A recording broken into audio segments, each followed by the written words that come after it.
the limitations are mental limitations. They're psychological and emotional limitations about what it is we're allowing ourselves to see about the nature of the universe.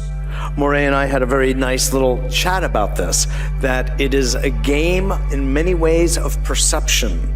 And you get the world that you perceive. If you keep perceiving it on one level, indeed, you will get that world. And if you open that world up, which is the purpose of this entire conference, you will get a larger, infinite world. Okay, without further ado, I want to bring on Judy Wood and get down to some more brass tacks so we can progress our evolutionary thrust in today's afternoon. Judy Wood.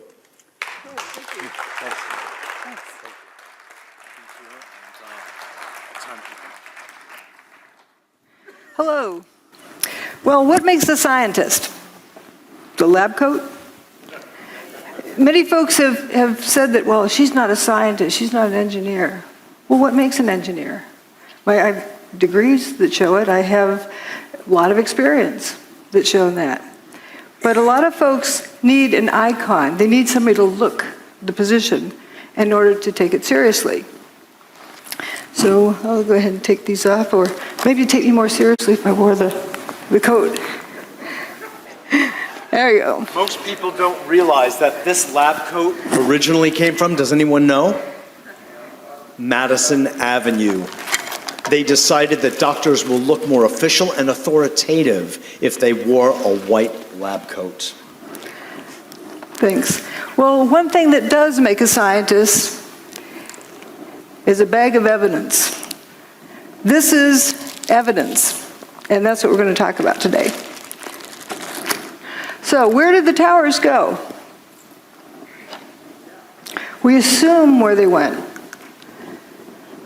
But did anyone ever stop to think about that question? One thing about evidence is that it's there, it's truth. The evidence is always the truth.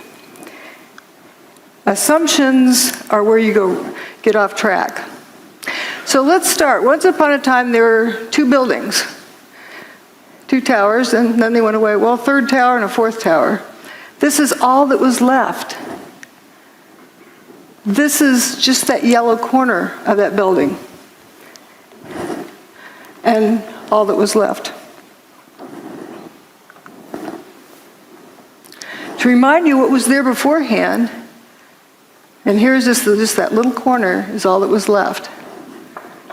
This is the dawn of a new age.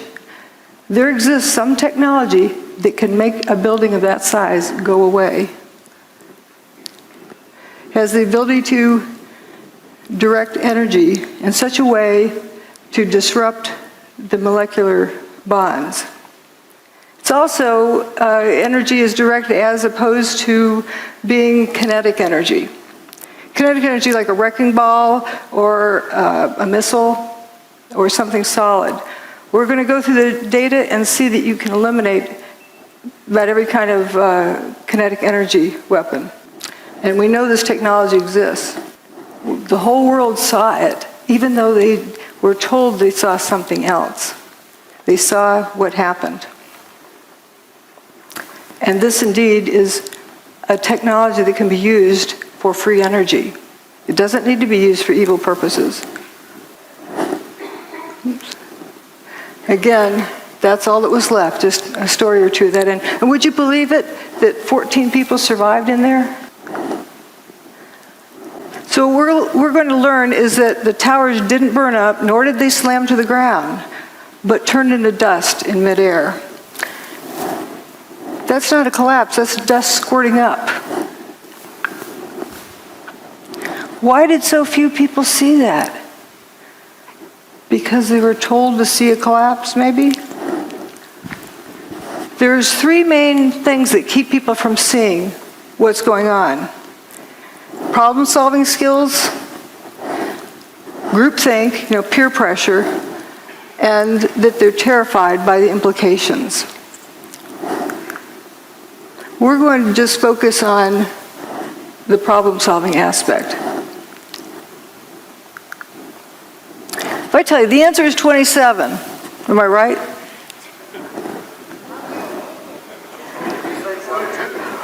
What's the question? What's the problem I'm solving? If you don't know the problem, how do you know if the answer is right or wrong? You first have to define a problem before you can solve it. And it can be referred to as a syntax error because the order matters. Like when doing this math, are you adding those numbers together first or multiplying these first? You'll end up with a different answer depending on how you group them. The same thing with crime solving or with problem solving. The order matters. So if you start out with a theory, we have thermite or we have bombs or we have airplanes or whatever theory someone has, and they take their pick from this list of things, and then they go cherry picking and searching for the data that's going to support their theory. So in essence, what they've done is determine the problem. But what happens if it was something else that they didn't take into consideration? They'll never get to the right answer. And that actually is one of the key things in a cover-up. You get people arguing about guesses, about assumptions about what the problem is, and they never look at the problem. If you don't look at the problem, you can't solve it. So what they're using is a theory to determine what happened. That's the wrong direction.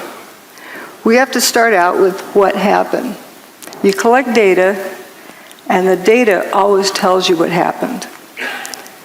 And from that, you determine how it happened. But only after you first establish what happened can you determine how it happened. If you don't know what it is, you can't determine how it happened. For example, look at these beams falling with dust trailing behind them, opaque dust. Let's say you're going to impersonate one of those beams. So you cover yourself with dust and jump off the top of the building. From the ground up, would someone see that dust trailing off of you? No. You need more dust. Okay, let's say you get a couple of armloads of flour and eject it out as you're falling. Can you impersonate this? No, that's opaque dust. It initially blocked out all of the sunlight, 100% of the sunlight, so it was pitch black. It's very dense dust. And you come to the realization that these pieces of material are becoming dust. They're frothing up into dust as they fall. And they didn't hit the ground. But if you didn't know that these turn to dust, and you start out with an assumption, you wouldn't get to the right answer because do you know of anything that can turn a building to dust in midair? Something turned it to dust in midair. So it's important to first determine what happened, then how it happened, and only then who did it or why they did it. But again, we're just going to focus on what happened. The towers didn't slam to the ground. If they had slammed to the ground, there would be over 1 million tons of debris left stacked up in the ground. That didn't happen. Manhattan would have been flooded. Well, as we'll see, the towers were built in the Hudson River with a dike around them. If you slam 1 million tons of debris down onto the dike, you're going to break it. Didn't happen. And if you slammed 1 million tons of debris to the ground, it's going to make a thud. The seismic signals did not reflect that. Those are the 3 biggest issues, but there's a whole lot of others as well. But we'll focus on those initially. The lack of debris, the fact the bathtub wasn't damaged, and the low seismic recordings. There's all sorts of other things, and toasted cars, of course, is one of the favorite things. And then in the second part, I talk about other pieces of information, other data that shows more about what technology is involved. But remember, we first have to establish what happened. Lack of debris. Again, if over 1 million tons of debris slammed the ground, you'd see a pile of debris left over. All right, you go to work on a nice September morning. And there's Tower 1, there's Tower 2, and you work down here in Bankers Trust. So you're going to go into your office there in Bankers Trust, and then you're going to look out the window and see what you can see. Down here, you look out the window. What's it going to look like? That's looking out that window. Air-conditioned office, looking across the street, and whoops, where did the building go? This is right after 9/11. Tower 2 is basically missing. Tower 1 is missing over there. I think everyone would have to agree there's not enough stuff left piled up on the ground. So again, we were looking out there. Now we're going to look the other direction. And this main body goes missing. Just the north wing is left. The building just went missing. That's building 4. It was a 9-story building.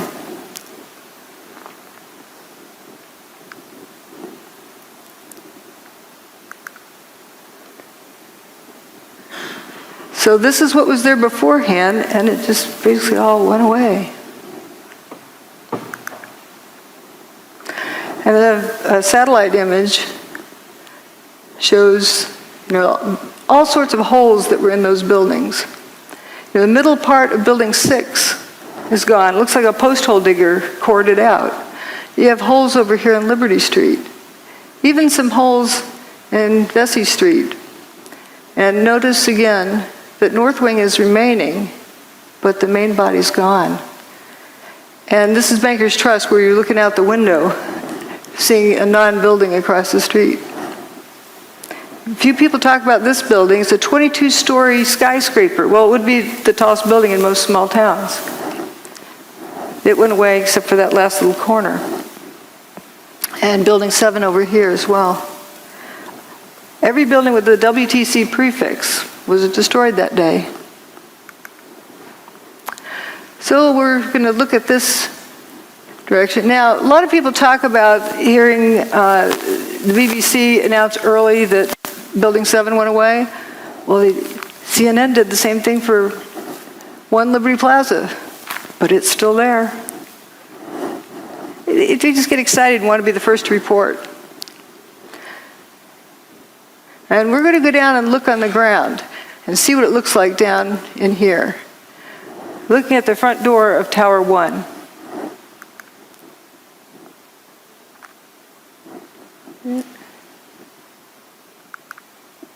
So here we are down on the ground. There's Tower 1, north and south walls.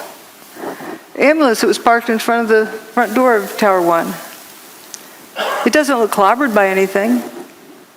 This picture, I believe, was taken on 9/11, later in the day. I don't see any big steel beams on the ground. There's aluminum cladding. The towers were built with steel columns on the outside that were covered with aluminum cladding. And you see the aluminum cladding. The ambulance looks pretty good. This was the day after 9/11. Peter Jennings in the studio. This is down in Lower Manhattan today. George, I don't know if you heard a little earlier me raise this question, which was actually raised by ABC's Jackie Judd as we look at these areas down below and the video of where the towers used to stand and where is all the rubble gone. And have you been able to, is there any way you can answer that question? I'm sorry, Peter, I didn't get the question. Okay, I apologize. Jackie Judd and several other people keep asking us, when you look at where the towers used to stand, there is surprisingly so little rubble. Where did all the rubble go? It's a very good question, Peter, and I have asked some people who've been doing some of the rescue and recovery work this morning. If you look behind me, you can see the very remains, the skeletal remains of the World Trade Center. And one volunteer, Robert Gerlinski, explained to me the reason there's so little rubble is that all of it simply fell down into the ground and was pulverized, evaporated. This is vital information. I really feel for George Stephanopoulos. He's got this job telling the world what's going on there, and that's the best he could do. And we humans tend to keep asking questions until we're given an answer. We don't stop to think if the answer makes sense. So what he is telling us is that it's obvious there's a big lack of material there. And here's an elevation map of what was left. And you see building 4 went missing, the holes in building 6.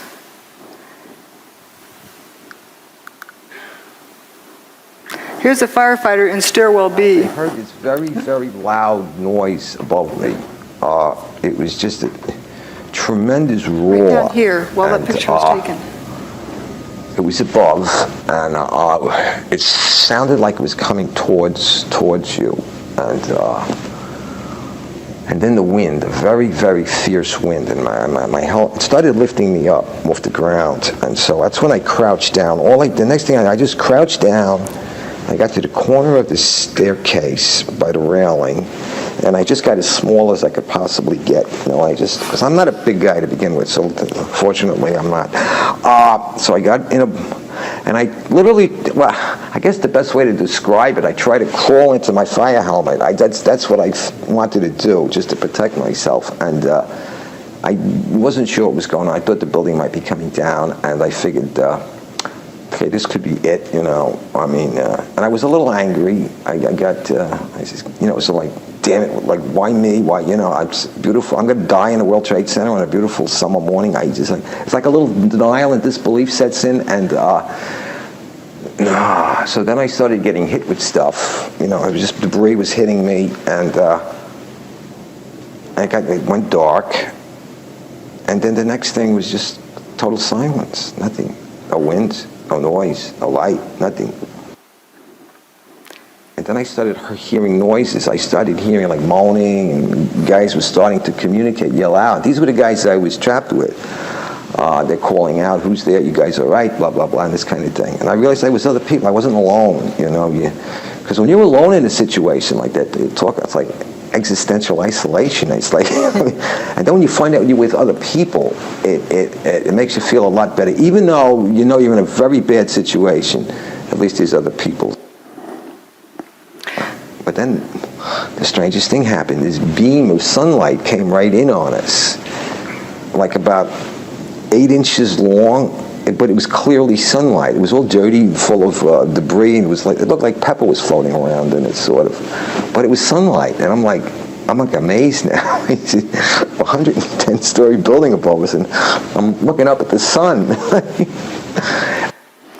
He was right at the base of this building. But when you came out, you had no idea where you were. There was no way to tell north, south, east, west.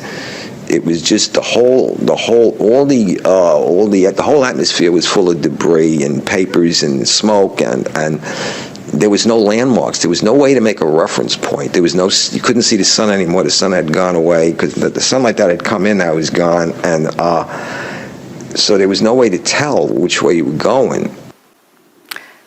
He was at the base of this building while this picture was being taken. And all 14 of them walked out on their own steam. Here again is where they were. Jay Jonas was one of the ones with them. And said, I looked and said, guys, there used to be 106 floors above us, and now I'm seeing sunshine. There's nothing above us. That big building doesn't exist. Then later said, these are the biggest buildings in the world, and I didn't see one desk, one chair, one phone, nothing. Another survivor described walking out onto an empty football field. This is from the base here. This is what was there that went away. And that's where another 14 folks survived, in that little stub at the end of that first building I showed. And they had that hole in Building 6 where 50% approximately of Building 6 was missing.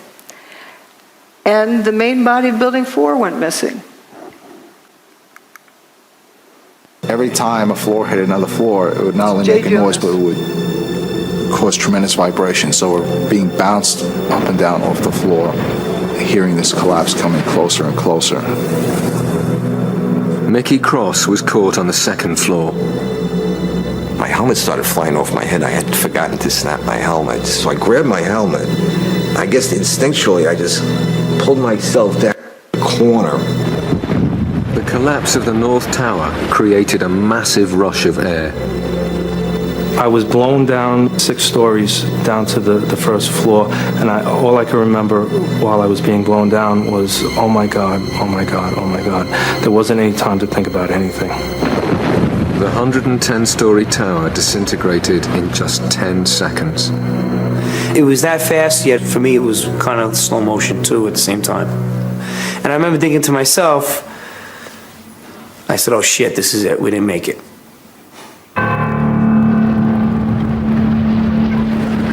Faced with what seemed like certain death, the trapped firemen thought their last thoughts and prepared to die.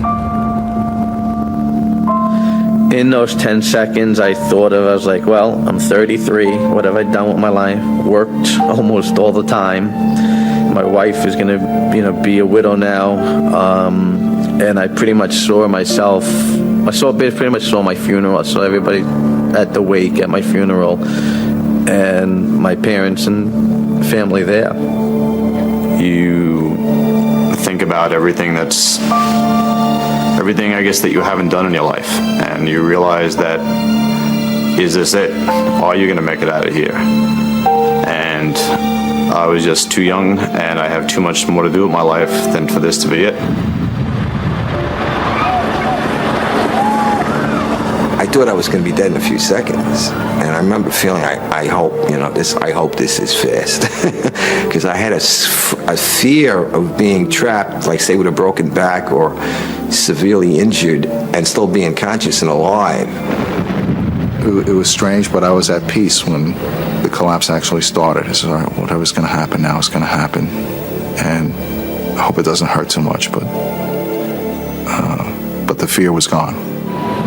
The collapse of the North Tower killed over 1,300 people trapped inside the building. But some of the concrete walls encasing Stairway B had remained intact, and enclosed within them, 14 people were still alive. As they opened their eyes, it seemed as if a miracle had happened. I could hear Mike. I could hear him groaning. I could hear him called out to me. I called out to him, so I knew he was alive. From the neck up, I seemed okay, but everything else was just like pins and needles. I mean, I was slapping my leg with I'm watching my arm hit my leg, but I can't feel it. I had my flashlight on my side, and I looked at my hands and looked at myself to see if I was bleeding or anything anywhere. When he heard noises around him, Captain J. Jonas realized he too had somehow survived the disaster. I wanted to know who was still alive. And I started calling them out by name. All of the people in their group survived. That's a nice happy ending. But the descriptions they gave were not of a building falling on top of them, were not of bombs exploding around them. It wasn't high heat. They didn't get cooked. They didn't get squashed. The building just turned to dust above them. So we're going to look now at what was left. If we go down below the ground in that corner, well, here's what it looked like. The building indeed, the main body went missing, just like it was sliced off there.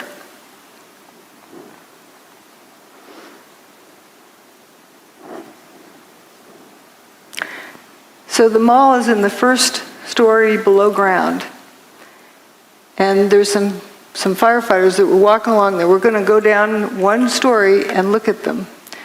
The perspective. Here they are. That's right under that area. It's a little bit punched in down here, but you can read Innovation Luggage, Hallmark Cards, so you know right where they are.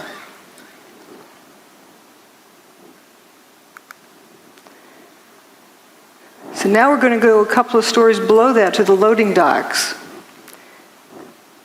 And it's right below there is where they're walking, but the loading docks look from up above. And it's painted purple under Building 5, so you know where you are, and then green under Building 4. So it's color-coded so the delivery trucks know where to unload. And we're going to look down that direction.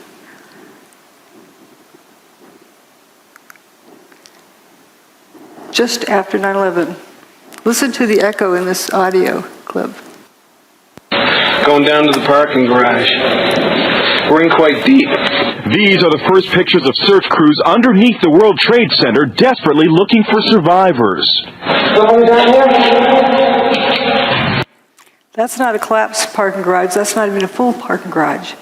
It's an empty parking garage.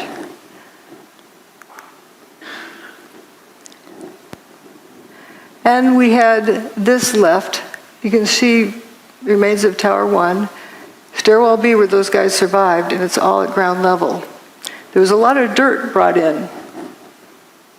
We were able to move 120 dump trucks out of the city last night, which will give you a sense of the work that was done overnight.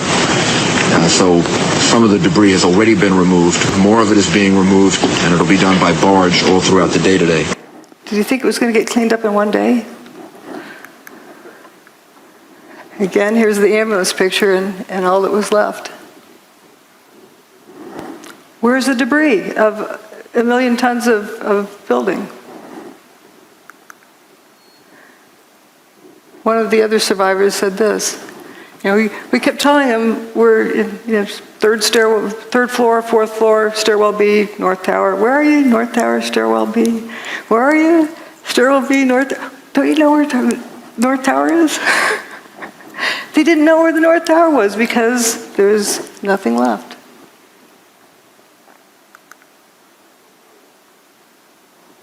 And do you blame them? Here's right where those guys were, up in that little corner. Hundreds more firemen were now arriving at the disaster area, but Captain Jay Jonas's Mayday messages were still not getting through. Trapped down in the remains of Stairway B, there was nothing else Jay could do. We realize we can't get ourselves out. And that's a big mental leap for a fireman to take, because we're so used to being the people who are going in to rescue someone. Now, the roles are reversed, and you realize you're helpless yourself. But with the survivors buried alive beneath a debris field that extended over 16 acres, it seemed they would need another miracle to save them.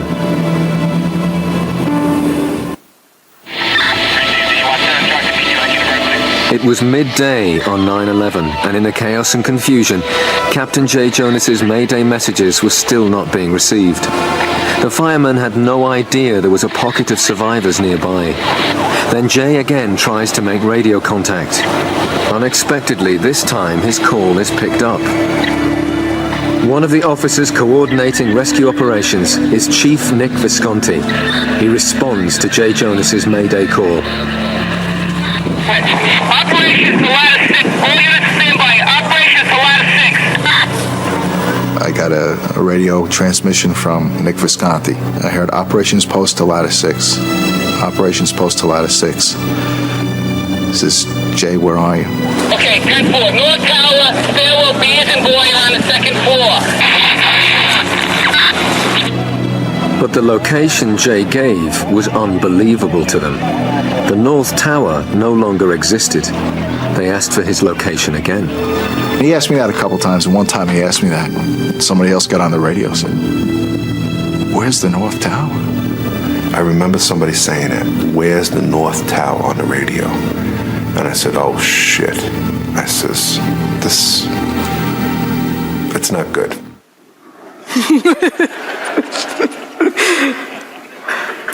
What I like about these clips from the BBC's show about the miracle in Stairwell B is that these are the original people.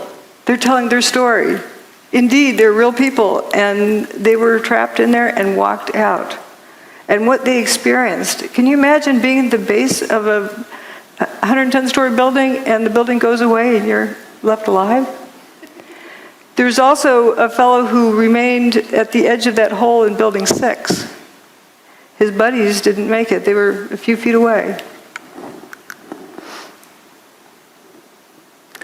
There's stairwell B. And just to look at the amazing aspect of this, you get the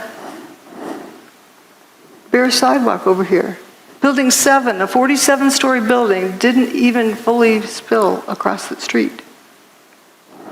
If you had a big building coming down like that, even with explosives in it, it'd be like machine gun fire on all the adjacent buildings. Didn't happen.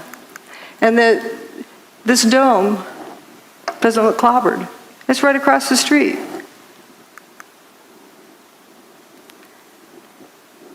You don't see that debris piled up on the ground. This is right at ground level. So now we're going to talk about the bathtub. I don't know what the lighting is.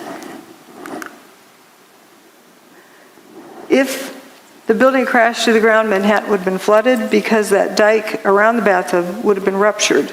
And all of the PATH train tunnels and subway tunnels are all connected underground, and they would all have been flooded. That didn't happen. Here are the towers before they built across the street. There was just water right there at the base of the towers. And the towers go well below the water table. There's also the rail lines that come under the Hudson up into the base of the bathtub. That tunnel was not damaged.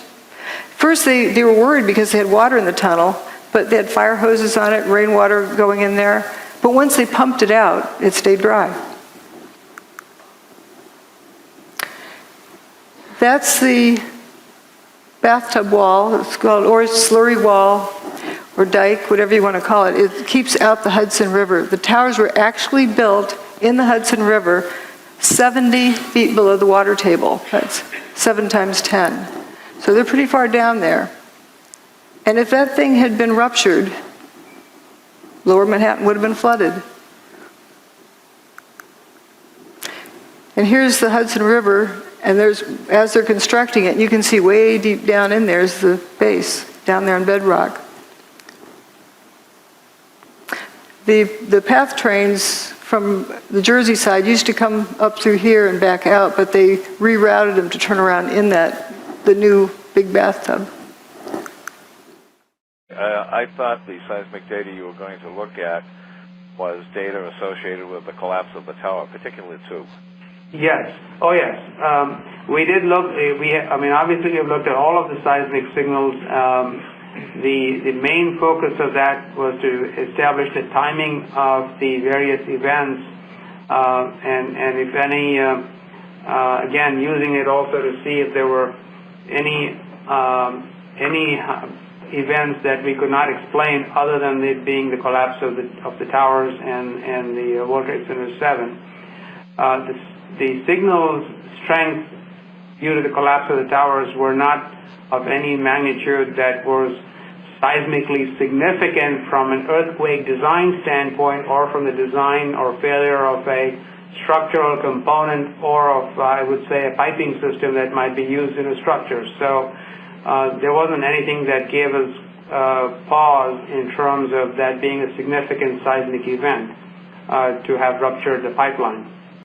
This was a meeting that NIST had to determine what happened to Building 7. So they're wondering if there's any pipelines that went through the bathtub over to Building 7. And he said it wasn't seismically significant enough to have ruptured a pipeline to cause any damage. You have 2 buildings, 500,000 tons each, slamming to the ground, and it's not a seismically significant event. And the bathtub's fine at the end of the day. Tower 1's base is right here, down the bedrock. There's the old parking garage, after they cleaned it out. And if the buildings had slammed to the ground, the seismic signal would have shown it. Didn't happen. Michael Ober said, I don't remember the sound of the building hitting the ground. Somebody told me it was measured on the Richter scale. I don't know how true that is. If the building's hitting the ground that hard, why do I not remember the sound of it? It's amazing. And somebody who worked in the 27th floor decided to go home because he wasn't going to get anything done that day. Went down to the ferry terminal, the south end of the island, and some idiot, they thought, came running up and said, the tower just collapsed. And that's ridiculous. They didn't hear it. They didn't feel it. When they walked past the tower, it looked like it was in good shape. Well, I think I know why it didn't make a sound.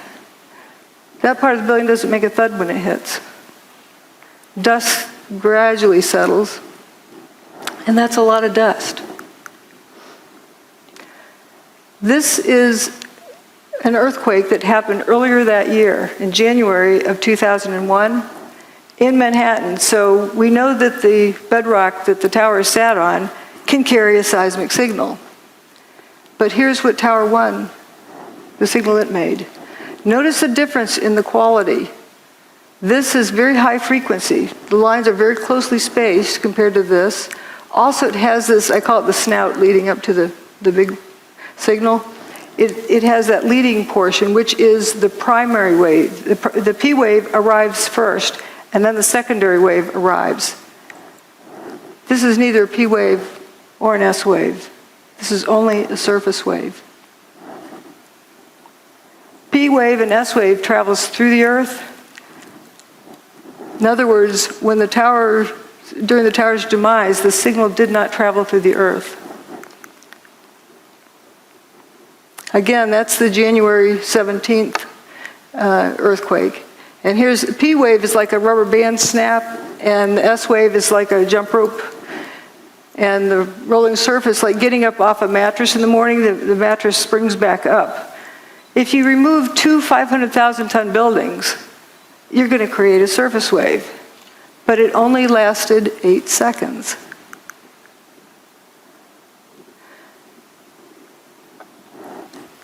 You know it takes 9.5 seconds to throw a bowling ball off the roof of the towers and have it hit the ground?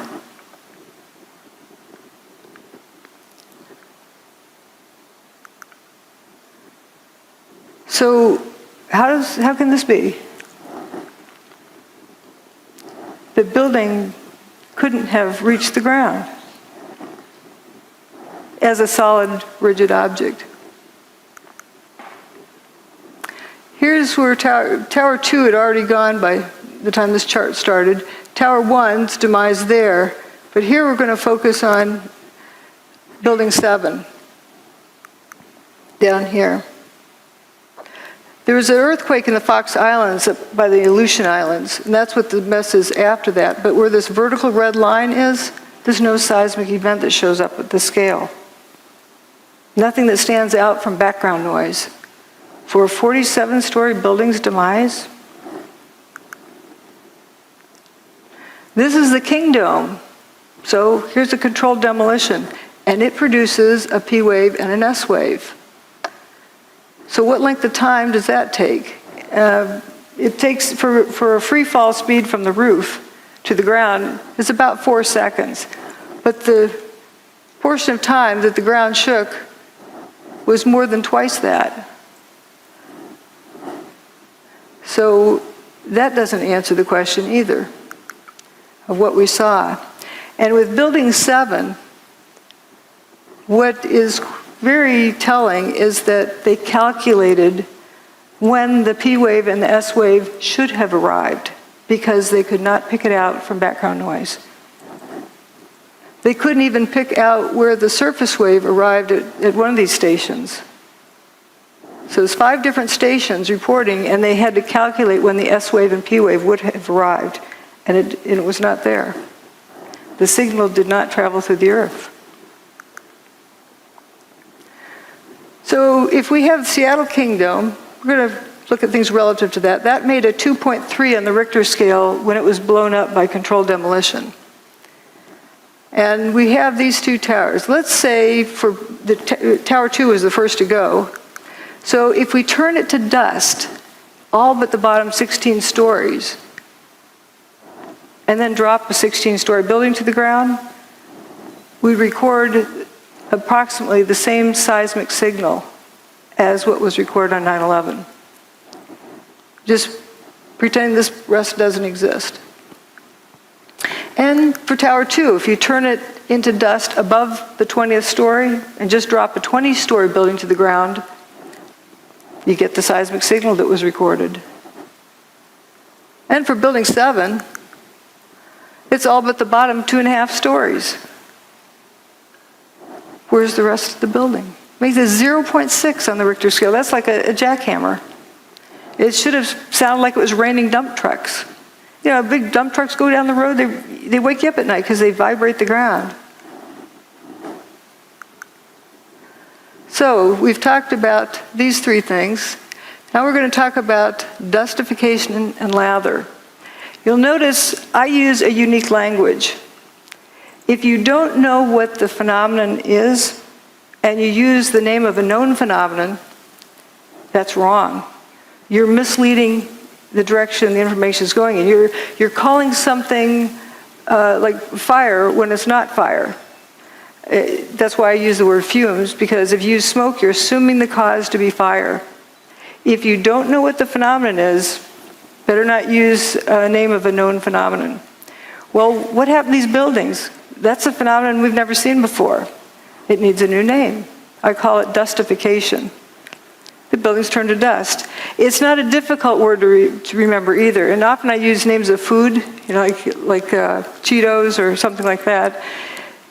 You're not going to confuse this with food. It's better than using characteristic 493-7A. You're not going to remember that. But we're going to talk about dustification. As we talked about before, this is turning to dust as it falls. People often see these squirts ahead of the collapse wave. But what was that? If it's bombs, you'd see a flash and you'd see a whole lot more of them. But if you have the whole building turning to dust as it comes apart, what about the water tanks that are distributed throughout the building? They're going to get weaker and weaker as they're dissolving until they suddenly give way. And I'm tempted to believe that might indeed be what that is. We don't know. But if you got that whole building down on the ground in like 8 seconds, well, let's say 9.5 seconds just to give it some extra, it would have to be squirting out here at the base at a minimum of Mach 1.5. The air from the middle to get to the outside is like Mach 2.5. For sure, all of the adjacent buildings should look like they were machine gun fired. That's a lot of stuff to squirt out of the way. And that's assuming the building took, 9.5 seconds to come to the ground. So you just have this couple little puffs. Something's not right there, too. Now, people who say, okay, they claim they heard explosions. And so therefore it must be bombs in the building. They're starting with assuming what did it, and then going back to assuming what problem they're solving, instead of determining first what happened. Well, if you recall, blasting zone ahead, turn off cell phones and two-way radios just in case it triggers something. How are you going to get everyone to unknowingly turn off all their cell phones in southern Manhattan for weeks ahead while they prepare the site? But there were sounds of explosions. Bombs go boom, but not everything that goes boom is a bomb. Think of putting an egg in your microwave oven. Turns out there's a lot of folks who talked about these Scott packs exploding at ground level, sitting on the fire trucks. There's a lot of testimony here. We don't need to go over it, but there's various firefighters who talked about hearing these Scott tanks exploding. Now this is slow motion of Tower 1 coming apart. And you notice this, there'll be some column that starts falling down this corner. I think it's in here. And we're going to follow it down and watch how it just turns to dust completely.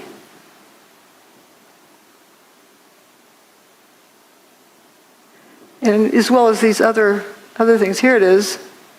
Okay, it's got the dust trailing behind it. This is a solid piece.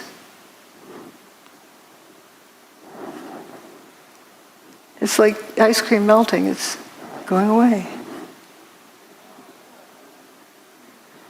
And if you focus on various other parts, you'll see the same thing.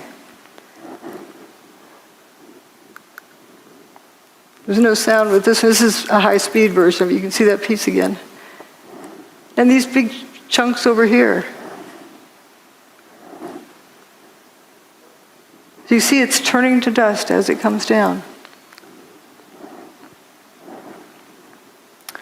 And we're going to go look down on the ground right next to where this was coming down. This is the Verizon building here. Whoops, right here. And we're going to look at the corner right below there.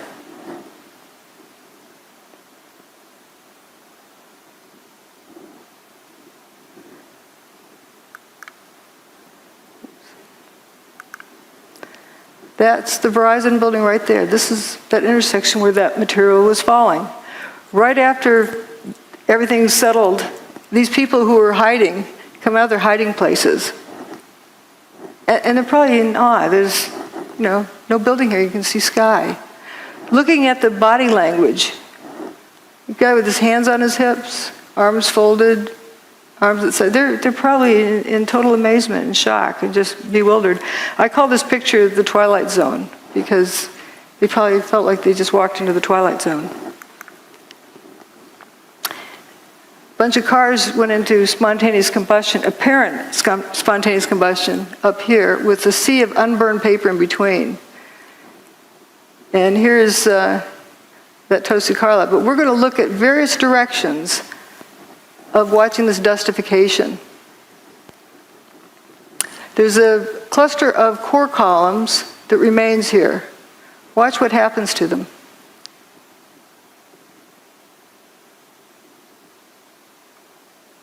They just faint.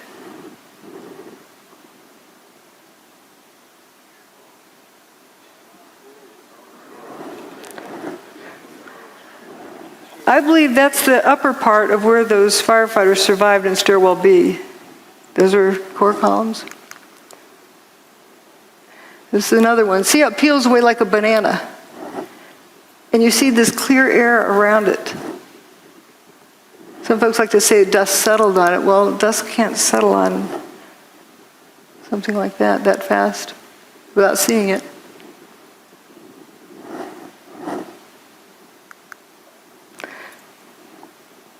And there's from across the river, you can see those two. And then there's a sequence from the northern view. And my detractors like to say, oh, it fell over. And because the dust was so fine, it hung in the air. Well, if the dust is so fine it hung in the air, how could it be settled instantly on these vertical columns? We saw how it was peeled away like a banana. But it comes a point where it's no longer a crisp boundary and just turns to dust. I call it dustification. I mean, where have we seen it before?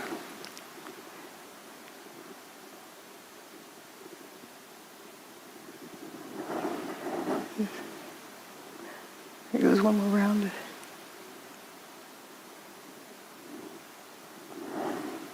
But you're told to see a collapse, so you tune that out.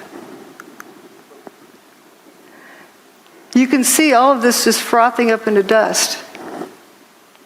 That part.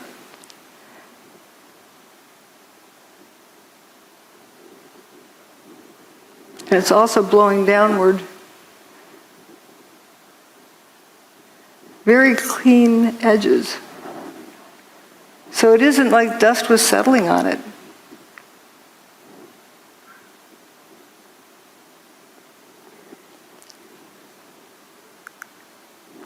And another part of it, this is further up than this image, because this is coming down close to this building. But notice there's some chunks that go missing. And notice the dust kind of squirting out the ends of those pieces. You can see it trailing. So the reason why you didn't hear a thud when it hit? Lather is a term I use when it looked like a unique another unique behavior pattern, but I think lather is just the part doing the same thing that this is doing, but doing it in place. And this video is of Building 7, the north face, but notice it's one face and one face only that has this lather pouring out of it.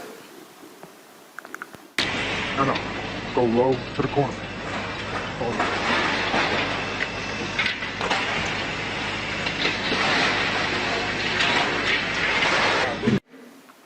Notice it's spiraling around.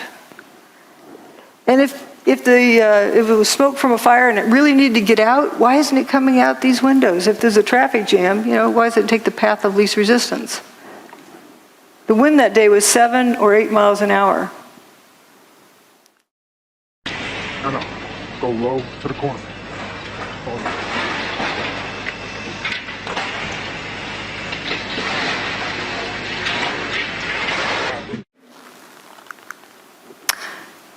Now we're going to look at dust rollout and fuzzballs. This wall of dust just pouring down the street. It was chasing people, and it overtook them. Didn't cook them. Just left them covered with dust. I like these abrupt lines. Like you can see where this other fellow's tie was tucked in there. He was just covered. He didn't get cooked. The dust went a certain distance and then went up. Another bizarre thing. Again, it's important just to take in all of the data, and it starts telling you the story of what happened. Let the evidence tell you the story instead of forcing it to go a particular direction. And I wouldn't have seen this before, that just all particular distance then goes up. There's a video filmed by Bob and Bree, who had an apartment up here. Bless them for saving this video and then sharing it with the world. This is an image from there, and the dust doesn't quite touch their window, and it goes up.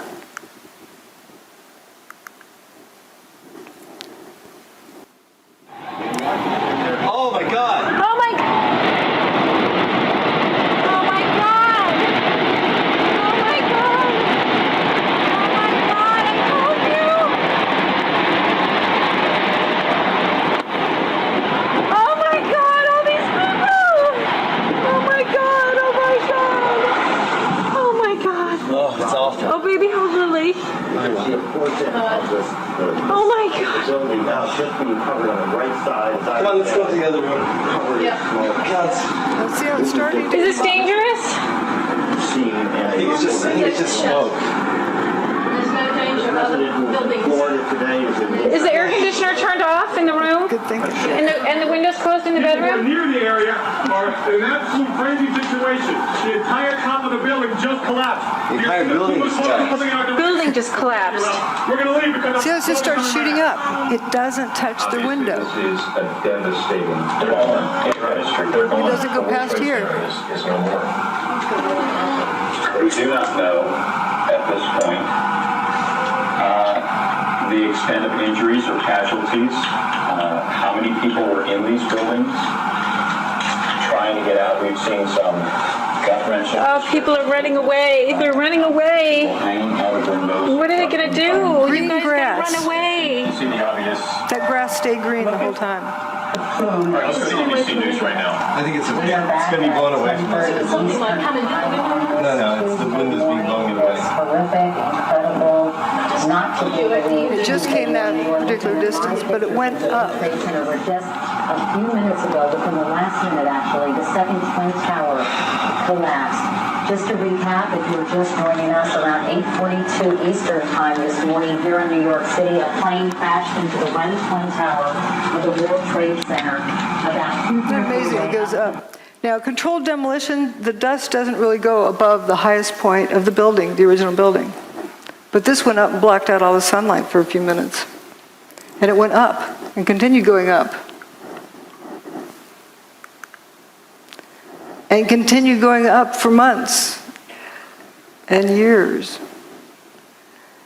Wet tire tracks, they wet it down, they're misting it from up here. But what's this? Wet dirt? All right, fuzzballs. Notice how clear the air is from here on up. But down at the bottom is a thick haze. And you'll notice from the time on the clock that it's only 15 minutes after the South Tower went away. And this is 15 minutes before the North Tower went away. How could that fine of dust have landed in that short of time? It's fallen out of the air because it's clear. And there's several other pictures that indicate this, that it was coarse dust that landed and then became fine dust and began rising up, like it kept breaking down. Toasted cars. We got to get to the toasted cars. I say they're toast. They're history. I can't say they're burnt because I don't know that. But they're toast. I just decided to use that word to say something happened, messed them up. You can't fix it. You got to get a new one. It's history. This is a police car found on FDR Drive. I don't know how it got to, I don't know where it was toasted. There were some that were witnessed as being toasted on FDR Drive. But this one is quite interesting in that it has an abrupt, toasted, not toasted. Like it's like it's on the showroom floor. It just had a new wax job back there.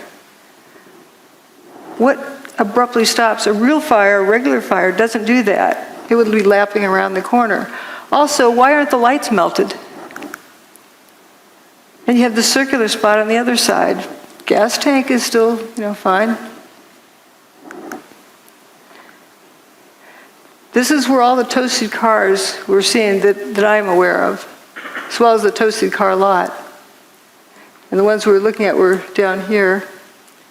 And an emergency medical person said you could tell it was hot at the Trade Center because you could feel the heat from the bridge. But paper wasn't burning down here. How could somebody over here, 3/4 miles away, feel heat? Something that they perceived as heat.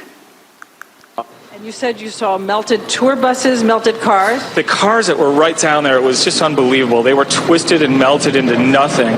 The debris is just unbelievable. And then you can see fire trucks and police vehicles that were down there early that all their windows, the windshields are completely blown out must have been from when debris dropped. But even more jarring, I think, is this scene right here. Look at these two cars placed on top of one another. I think when you think about the impact that these planes must have had, it's hard to visualize. I don't know what to say. Because everything melted. But here, at least you have some remnants. You have literally an engine that is melded together with other parts of the car. Moving over, you've got another car they moved here. It looks like it's been through a war. You can see the papers, all the burned out papers from the building. You see the soot and the dirt, and it just shows you how devastating this blast was. Look across the street there. You've got a Con Ed truck that, some of the Con Ed people now looking at, examining, trying to figure out which truck that actually was. But that truck, too, in terrible shape. So while many of the items, the steel, was literally melted.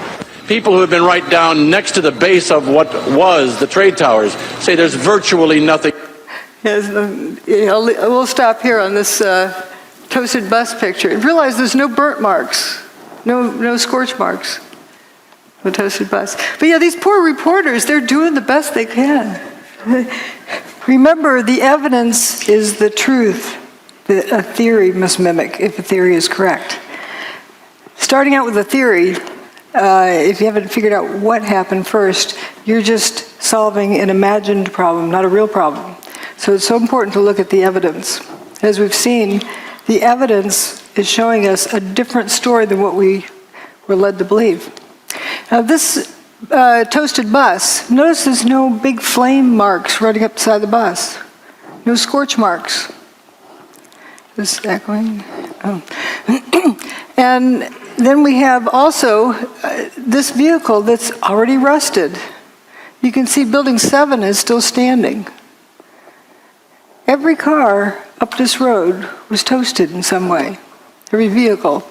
I call this the swamp. I think you can see why. Is it the sound? Oh, yeah. No door handles. Yeah. Not a trace of window glass.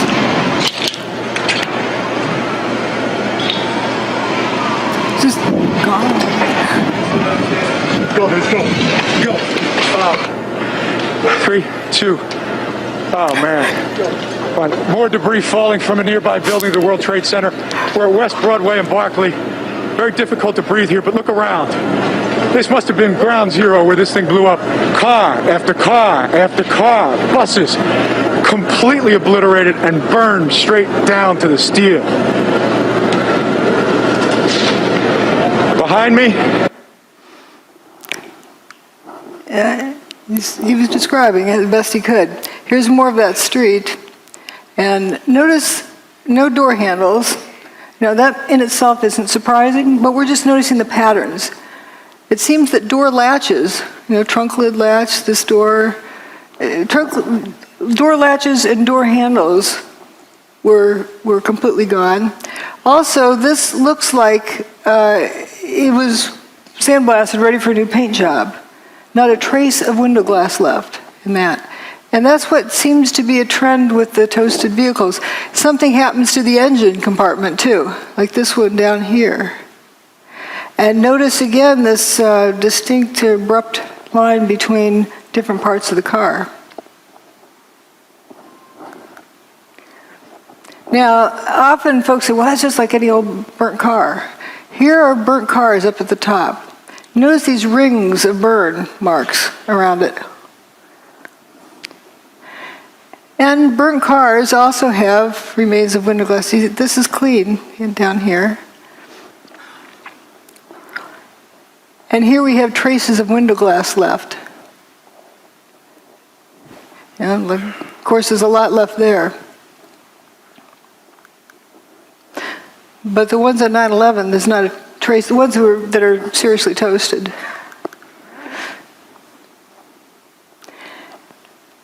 Doesn't look at all. These are uniform colors, like they've been sandblasted, ready for a new paint job. And the insides are completely toasted. I think they threw this stuff in afterwards. But the stuffing is still partly here in the burnout car.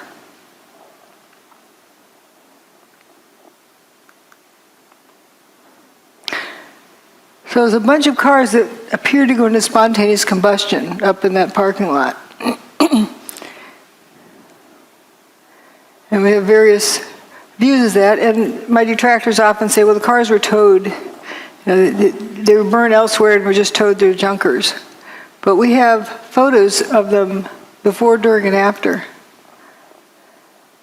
Now, here's the toasted car. See how it looks like this flame coming out of them, but the sea of unburned paper in between. The building's over here, the towers.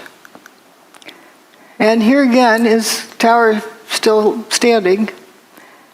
And there's the untoasted cars. They're not even toasted yet.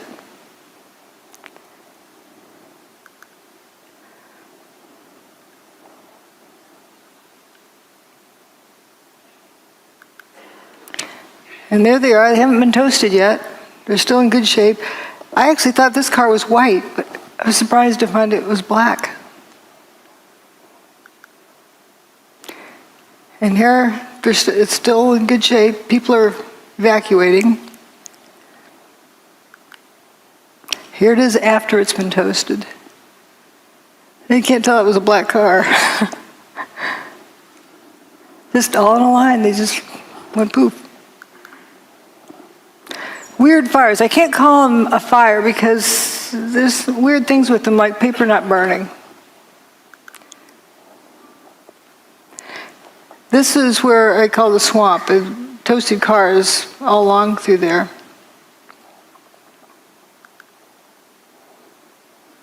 And the fellow who came out that door, he's probably the one that left it open, walked up West Broadway, and it was pitch black. And then he said, thank goodness the cars started lighting up, because then he could see where he was going. He walked out of there up to intersection C and turned over towards D. and intersections along there. These papers not burning. Here's the firefighters going for a lunch break.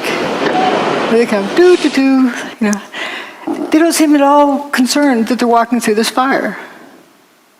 They aren't worried about a car blowing up.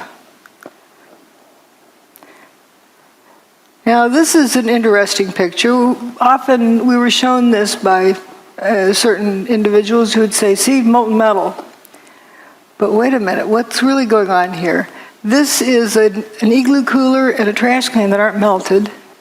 If this is white hot, then it's got to be, you know, hot enough that it's going to melt this aluminum. Aluminum melts at around 660 centigrade, and it's a kind of barely a beet red.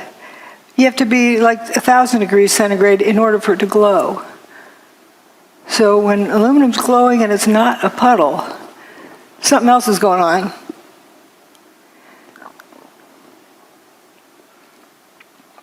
So we're told about pools of molten metal. Well, that's paper, not burned.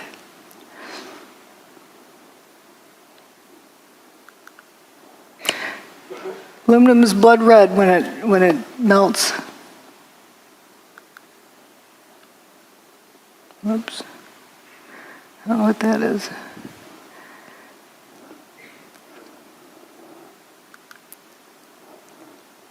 Again, remember this temperature, and up here is where you need it to be well above where aluminum melts. But you see, this aluminum cladding appears to be glowing on the end. This corner up here. And you get these, I call them Cheetos. And in case people don't know what Cheetos are, you know, the orange thing on the ground, and you're not going to confuse that with a piece of steel, but there's these little things that look like Cheetos that are glowing. Pretty strange. Videotapes the firefighter reporting molten metal like a slurry or a steel mill or a volcano. Those are quotes. Giant pools. What about the pictures of them dragging oxygen hoses all over the steaming supposed hot metal? If it were that hot, you wouldn't dare do that, would you? Would you? Well, we do have the infrared photos of the molten metal. Well, again, what melted the metal? Was it heat? Or was it something else? Here on this thermal map that is so often quoted, point E is right next to where building 3 had been. Here's point E. According to the measurement there, it's supposed to be 819 Fahrenheit. That's above 212, the word water boils. This guy doesn't look like a boiled chicken. Yeah, how hot can that be? So the color in that map meant something else. It wasn't temperature. And nice bushy trees didn't melt. Or didn't burn, neither did the paper in the street. But what happened to these vehicles? What happened to his engine? And where that firefighter walked up the street and turned the corner, here's right where he turned the corner. Again, you have these Cheetos on the ground, whatever they are. What's strange is the fire on the side of the van in front. And again, it was of different contrast. You can see it's just on the side of the van. What's burning?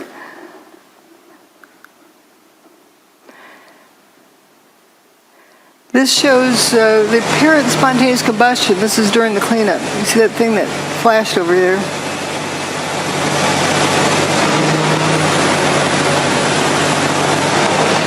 I think there's another slow motion clip of it. We'll see it over here somewhere. Oh, there it goes.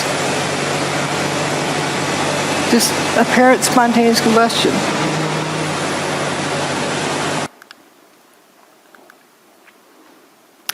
This is a clip where they talk about hot steel-toed boots. Up to 10 times a night, often until 2 in the morning, delivering whatever it is rescue workers need to do their jobs, like the ones working in the hot spots. Steel-toed boots is one of the biggest things.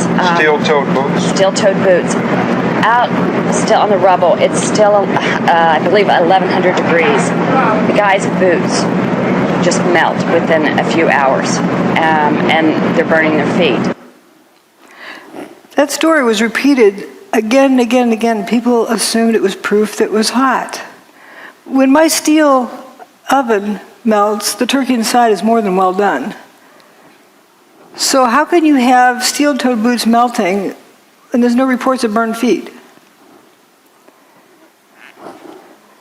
How I hear that is the boots were coming apart. They're disintegrating. Someone suggested it was because of heat, and people just ran with that story. It was the best, the only answer they got to the question, so they ran with it. But something was likely happening to those boots coming apart.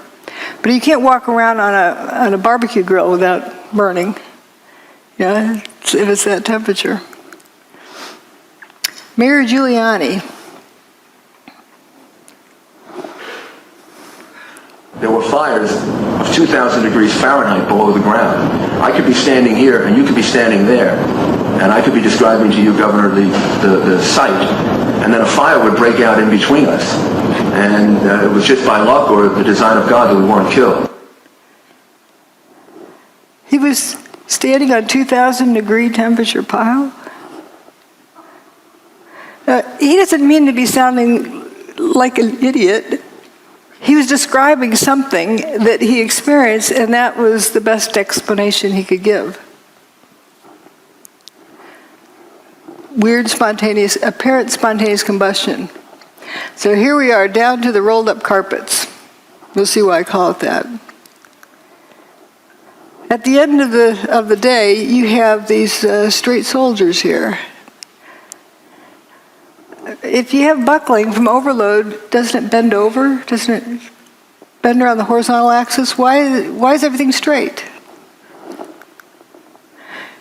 If you overload these outer columns, they're going to bend. If you mash something down real hard, it's going to bow out.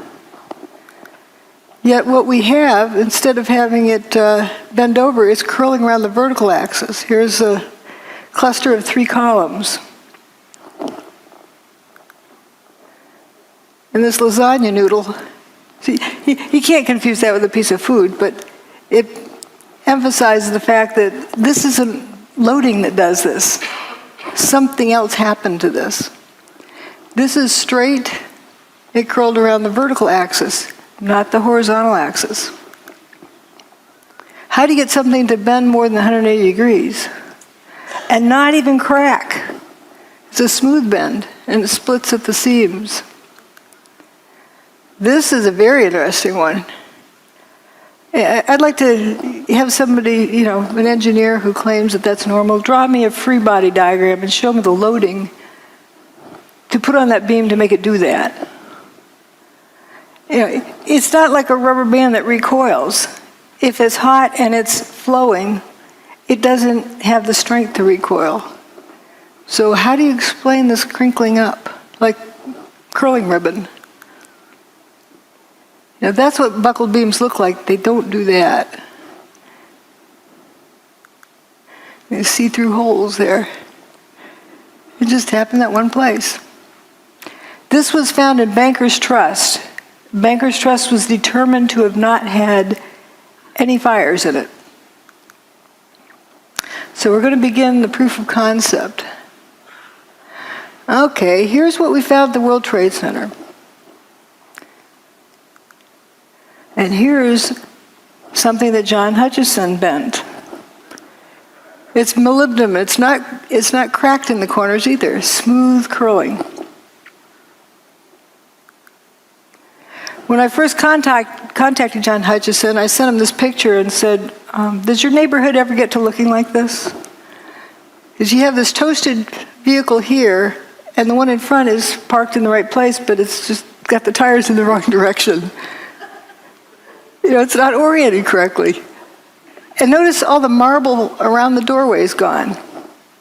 The rest of the building, there's no stab wounds in the building, no big beams went flying through. Another weird thing is the window glass. Sometimes just the outer pane's broken. The rock doesn't do that.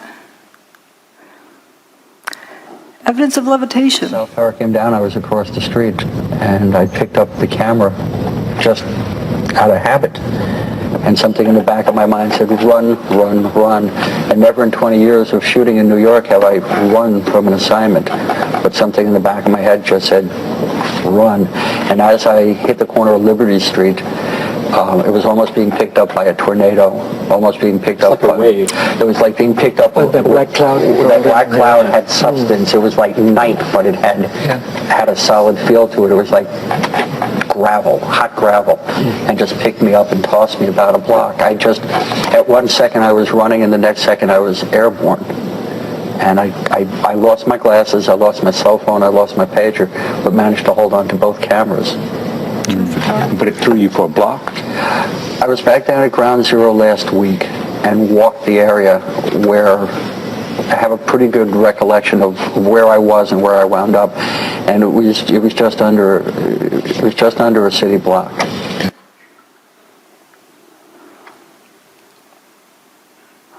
It was this blast of warm air. It wasn't hot. It was warm. And it picked me up and threw me up against the wall of the building that was... You were picked up off the ground? Physically picked up off the ground. I remember an explosion. At that point, I got knocked out. I don't remember anything. Then I got up, and I looked out the window because the windows exploded, and the street below caved in.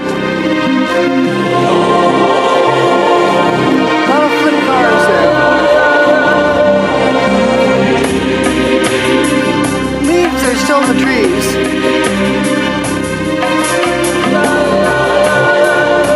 This is in good shape, but upside down. The cars appeared to be either flipped or toasted. Now let's consider something else here. John Hutchison's work, he's got water drifting up, levitation of water. Then. Now we'll come back and talk about the weather. We need to talk about the weather, right? Someone thought it was a nice, beautiful day. Well, it was right directly above Manhattan, but not a few miles off the East Coast. See, as nice as can be.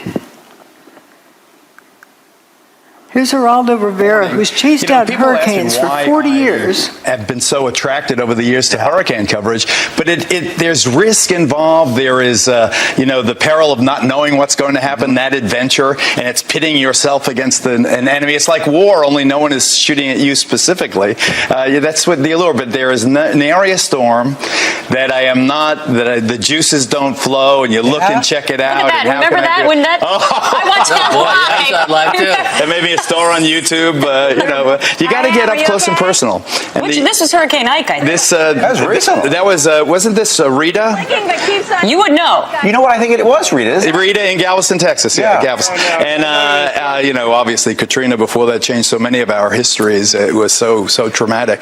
And it's one funny thing I think of. If only a hurricane had come on 9/11. Remember, they didn't know how to use instruments. The terrorists. They took off in Boston, and they literally, after they took over the aircraft, they steered by line of sight. And it was that crystal clear September day. Sure was. Beautiful. And if it were only one of these weather days, history would have been rewritten. And I think about that a lot now, and especially this time of year. So where the peak of hurricanes is. Yeah, you're celebrating 40 years? 40 years, imagine that. 40 years. Longevity has its own revenge. I've outlived like 15 generations of TV critics. Yeah. They all predicted I'd be done in a couple of weeks. Well, do you still get... Everyone has those stories, right? Oh, yeah. This was just 2 years ago.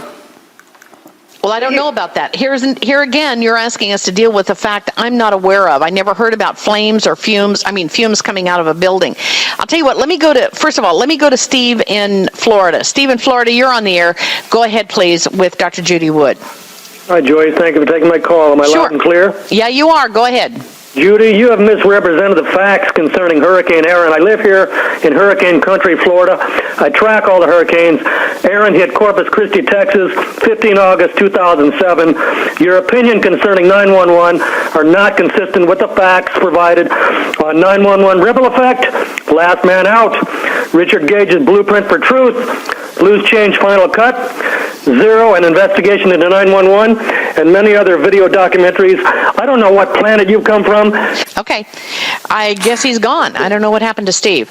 As for Hurricane Aaron, they did not retire that name. It has been used several times. It was first hurricane, I believe, of the 2001 hurricane season. All right, let me go back to George. George. Well, one funny thing I think of if only a hurricane had come on 9/11, and it was that crystal clear September day, Sure was. Beautiful. And if it were only one of these weather days, history would have been rewritten, and I think about that a lot. This is what was shown on television that morning of 9/11. This is where the hurricane was at that moment. See anything missing? This is where the hurricane was, here.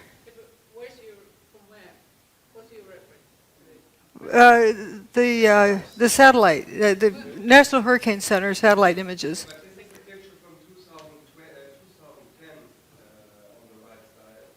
That's Geraldo from that time. The rest is from 9/11.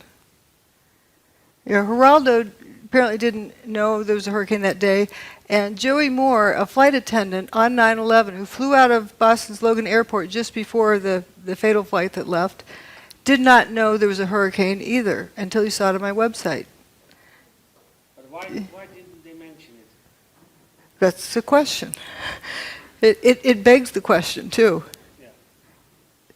Because you know how much they like to milk those for all they can get. They love to report on hurricanes.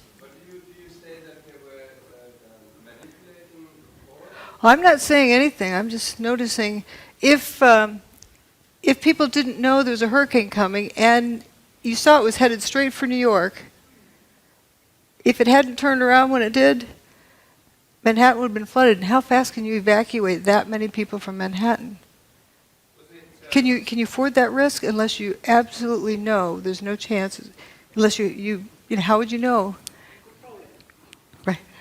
Was it reported on any other media, such as whatever the shipping forecast? It does show up the National Hurricane Center's text forecasts, but they were very played down. They weren't shown on the media. People were not aware that there was a hurricane there. It just seems, excuse me, Sam, I've done a fair bit of sailing, and there must be Oh, a bunch of ships on that coast. they took the ships out to sea because they knew that the hurricane was coming. But what about the small vessels that were sailing down the coast that have surely just been wiped out by the hurricane? They may have looked into the National Hurricane Center's reports, but it was not something that was heavily publicized. It wasn't zero publicity on it, but it was very underreported. I'm confused here. Are you saying that they actually moved the hurricane away? They had the technology? The hurricane for 4 days was going in a straight line. And then on the morning of 9/11, it stopped, turned around, and that afternoon it started heading out of town. So you think that was artificially done?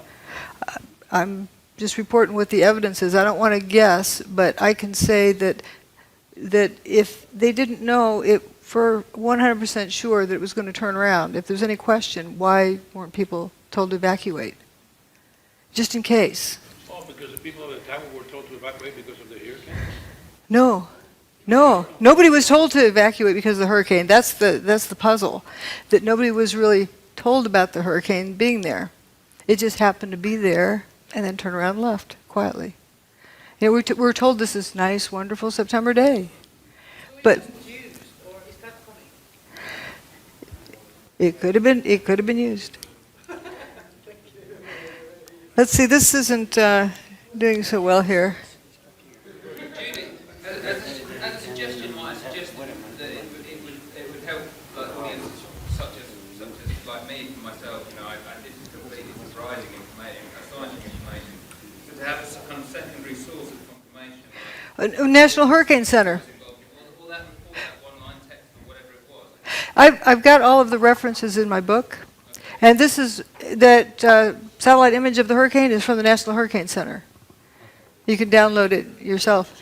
I'm just saying that I think it would help your presentation. Excuse me, drjudywood.com/articles/Erin you'll find 5 pages of multiply referenced data from the UK Meteorological Office, from the Canadian Hurricane Data Center, from the US Hurricane Data Center, and other sources. And I've got more if you want to write to me, I'll send you other stuff. We'll take questions. We'll let you get through your... The clicker doesn't work. Ladies and gentlemen, let's let Dr. Judy Wood get through her presentation, and we've got plenty of time for questions afterwards. Thank you so much. So let's also look at some other information. Now, the hurricane was going to turn around at some point. They thought on day one it was going to turn around because it was a high-pressure system moving across the U.S., but then didn't. Well, maybe on day 2 it didn't. Maybe on day 3 it didn't. Maybe on day 4. Thank goodness it did. They had predicted it was going to turn around all this time, but did they really know when? If they didn't know, they ran out of room. So here we have the high-pressure system moving in from the Midwest, and it's increasing, while the hurricane, which is a low-pressure system, is moving in from the Atlantic. And guess where they met and when? 10 a.m. on the morning of 9/11. They were superimposed at that area, so you have 2 counter-rotating systems, curiously. And interesting drop with the humidity. But let's look at this magnetometer information. This is the Earth's magnetic field from the ground, not from satellite, but from the ground in Alaska. There's 6 different measurements. Each of the events on 9/11 are with a vertical bar. The first one is WTC1 getting an airplane-shaped hole, then WTC2, then WTC2 goes poof, WTC1 goes poof, and then later Building 7 goes poof. I say goes poof, they didn't collapse. They turned to dust. So it's interesting, it's pretty much a steady state and something different happens here. There was a solar storm approaching, but it didn't get to that point until a day later. So there's something else going on here. A closer look, about 20 minutes before WTC1 got its hole, that's the North Tower, they started wandering off of their average value. And as soon as WTC1 got its hole, it reverses direction. As soon as WTC2 gets its hole, it goes horizontally. It's like one reversed the other one. Maybe coincidence? And then when WTC2 goes poof, they start going downhill, but when WTC1 goes away, it really drops off the cliff, and then things are all haywire all afternoon until WTC7 meets its demise. The Earth's magnetic field, as recorded at 6 different stations. Again, here's where they start wandering down. There's actually 3 different measurements for when the North Tower got its hole. The 9/11 Commission report, the Palisades seismographic station, and the NIST report. I can tell you which one's right, based on where the turnaround happens. And see how these go horizontally after Building 2 gets its hole. These are the 6 different recording stations. It's just, a curious set of data. Now we're going to get into the proof of concept.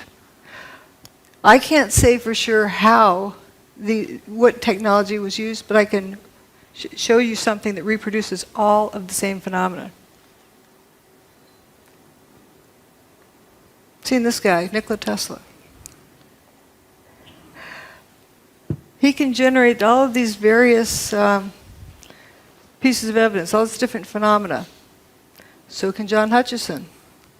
When he tried to replicate the work of Nikola Tesla, he discovered all of these characteristics.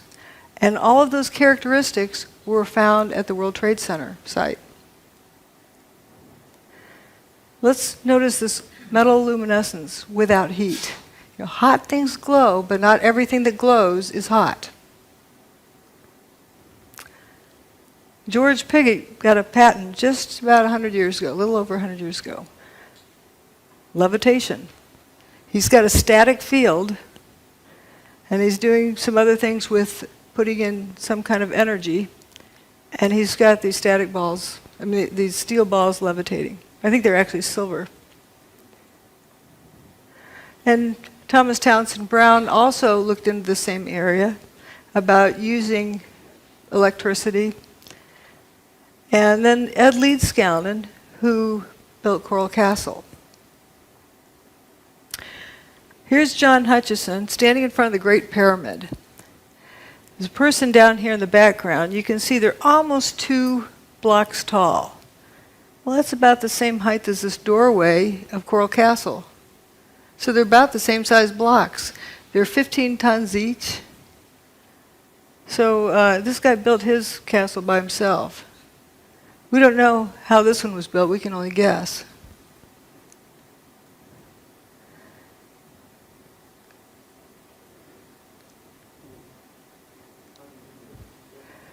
Well, let's look at how John Hutchison's more of work here. This is an iron block. It's 2 inches by 2 inches by 7 inches tall, solid iron block. And when he puts it in his system, it buckles over, and you can see some fuming here. And it actually is colder to the touch at the end of this. And here we get to see it happen. And we're going to compare it to the fuming door handles from 9/11.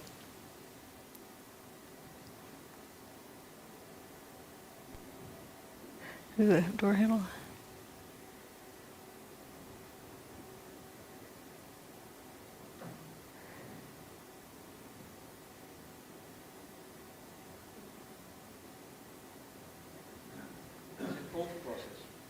Yep, it's a cold process. Solid iron. And this fuming, which is interesting. You know, the car window is broken open here.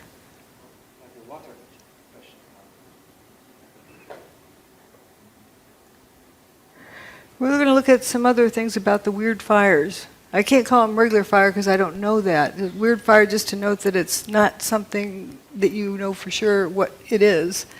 It's glowing, but the paper doesn't seem to burn. If this was glowing because it's hot, it'd have to be at least, 1,200 degrees centigrade. Aluminum melts at a little over 600 degrees centigrade. It's not a puddle. This aluminum is not a puddle, so how hot can it be? And this igloo cooler and the plastic trash can are not melted. The paper is not burned either on the ground. So what is that color? And another weird thing about this, right across the street over here is the Burger King. And inside they're flipping burgers, cooking burgers for the firefighters. Not serving to the customers, and then the building across the street was missing. It's just a weird sight. Now this van is also interesting that, you get all this something looks like it's on fire, weird fires there. This van down here has a fire on the side of it. What's burning?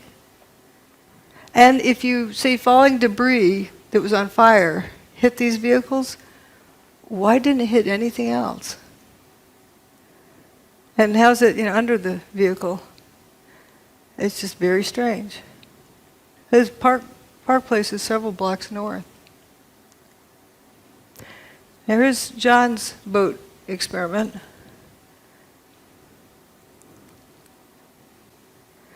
Well, what it shows is when he turns off his gizmo, then the boat lights up with weird fires.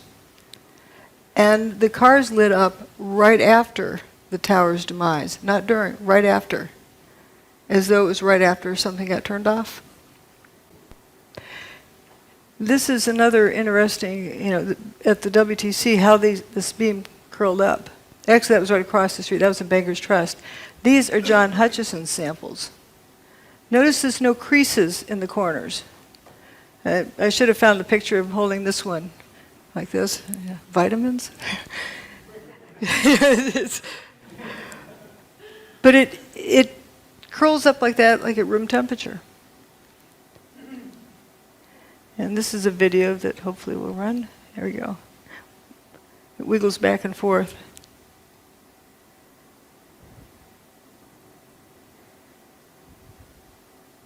Now watch this thing. It's going to come apart in here.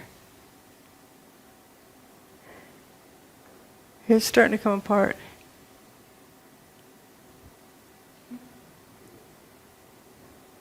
Weird things happen. Some other weird things that happened were roundish holes in the outer pane of windows. They weren't necessarily through both panes. That's strange. Throw a rock through a window, it breaks the window because window is brittle and it bends, and brittle materials are weak in tension, so it shatters the glass. So how do you get a round hole without cracks running out? Turns out somebody replicated that very thing. This is my analogy saying, okay, if you drop a rock in a pond, it ripples outwards. Maybe something like that is what ripples outwards with longitudinal waves that causes the glass to break in a rounded pattern. Now let's think about hurricanes. What do they do? Well, Hurricane Andrew drove this 2x4 through a tree. Piece of plywood. And with tornadoes, I'm sure you've all heard about straw through trees. It's not because they're flying fast. Something weird is going on. There's John Hutchison's sample with a butter knife in a piece of aluminum. He also has one with wood in the aluminum. If the aluminum's hot enough to melt, the wood would have burned up. So it's strange. Now, when I found these, you can see the blow-ups. I wondered, why on earth would the car door be peeling split thickness? It's not a laminated structure. Didn't know what that meant, but it was definitely a category of data, and I put it aside. Later, when I found John Hutchison's work, wow, he can peel open extruded aluminum. That's not laminated, it's extruded. And we have these coins from the World Trade Center. People like to say they're melted together. I point out that zinc melts before copper does. It also boils before copper melts. So that would likely explode, but it's one of the lowest, zinc is one of the lowest melting point materials. So what gives? Why is this stuff stuck together?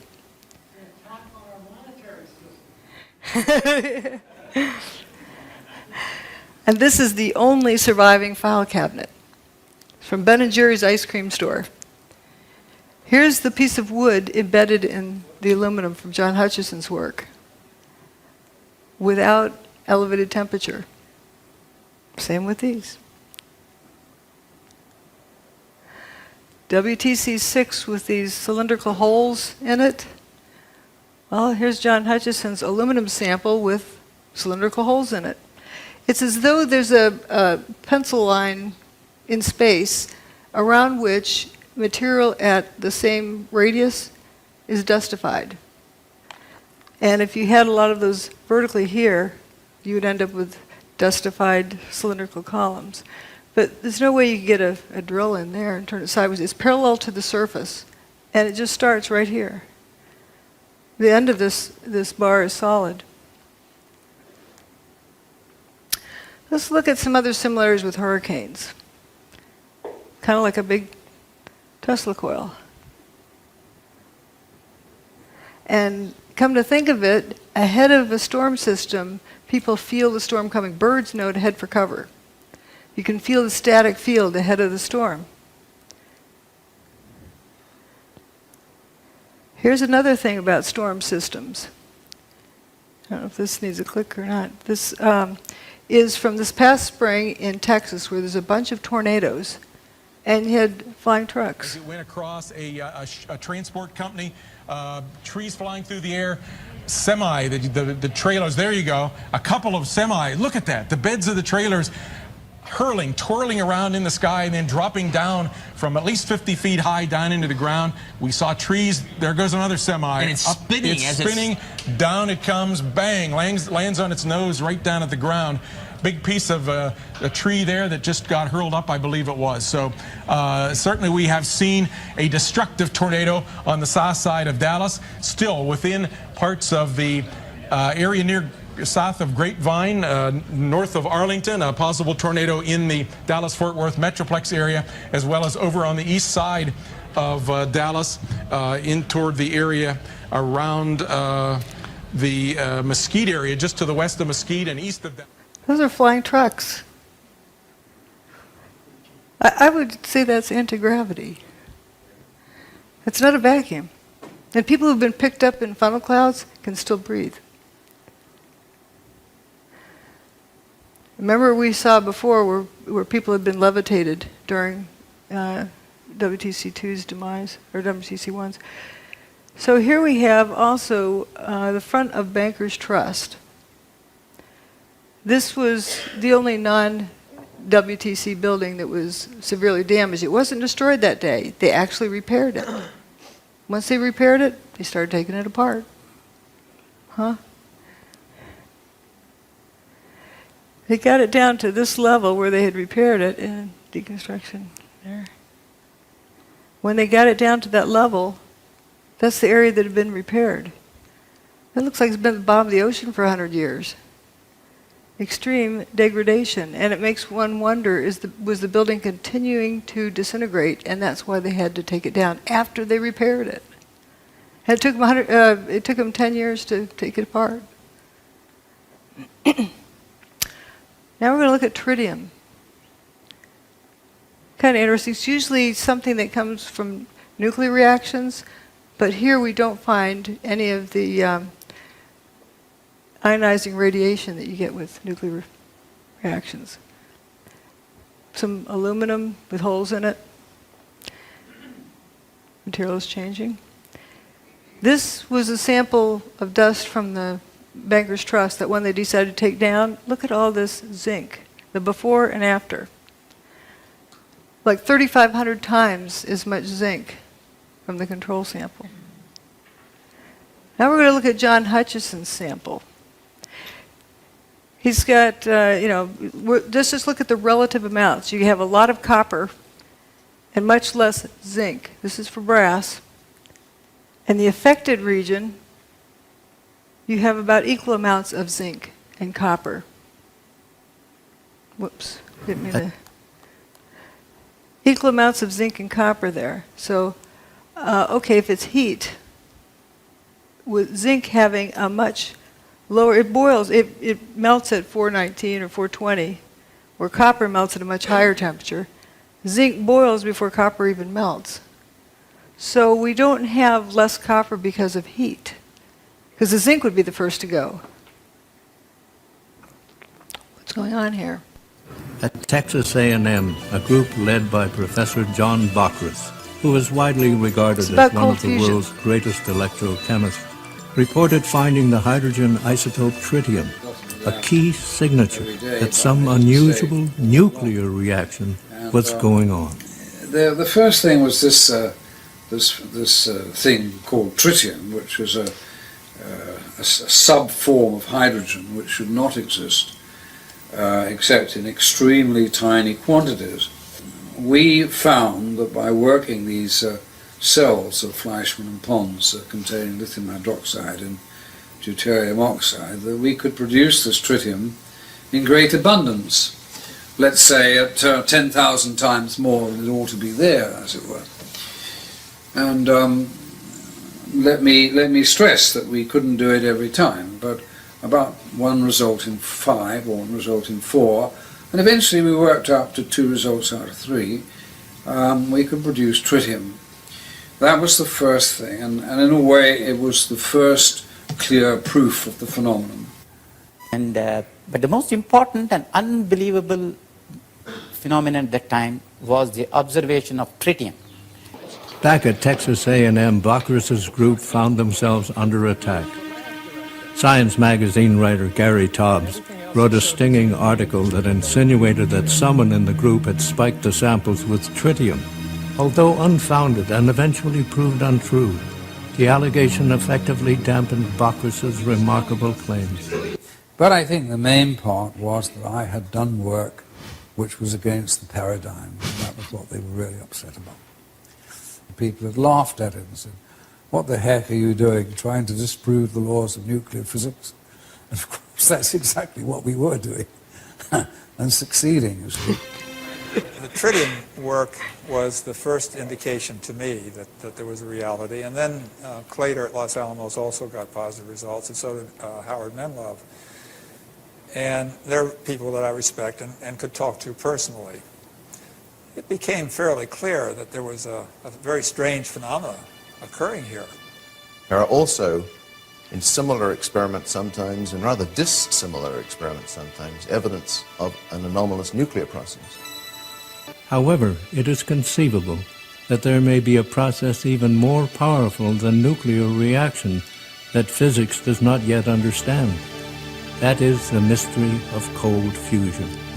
Yet as early as 1992, cold fusion experimenters began reporting unusual appearances of trace amounts of different metals such as copper, silver, chromium, and zinc when examining their spent cells. Rechecking for possible contamination, scientists like Bockris and Miley confirmed that indeed new metals and isotopes were being formed, transmuted, during the process which produces excess heat. Kevin Wolf made many measurements of tritium. Then he got some even more astonishing results as early as '92, which were these transmutational results, the metal forming another metal inside the electrode, you see, which was super anti-paradigm. You know, there's that dreadful word alchemy, which we mustn't use, but it was a form of that in a way, that it was creating new metals, you see.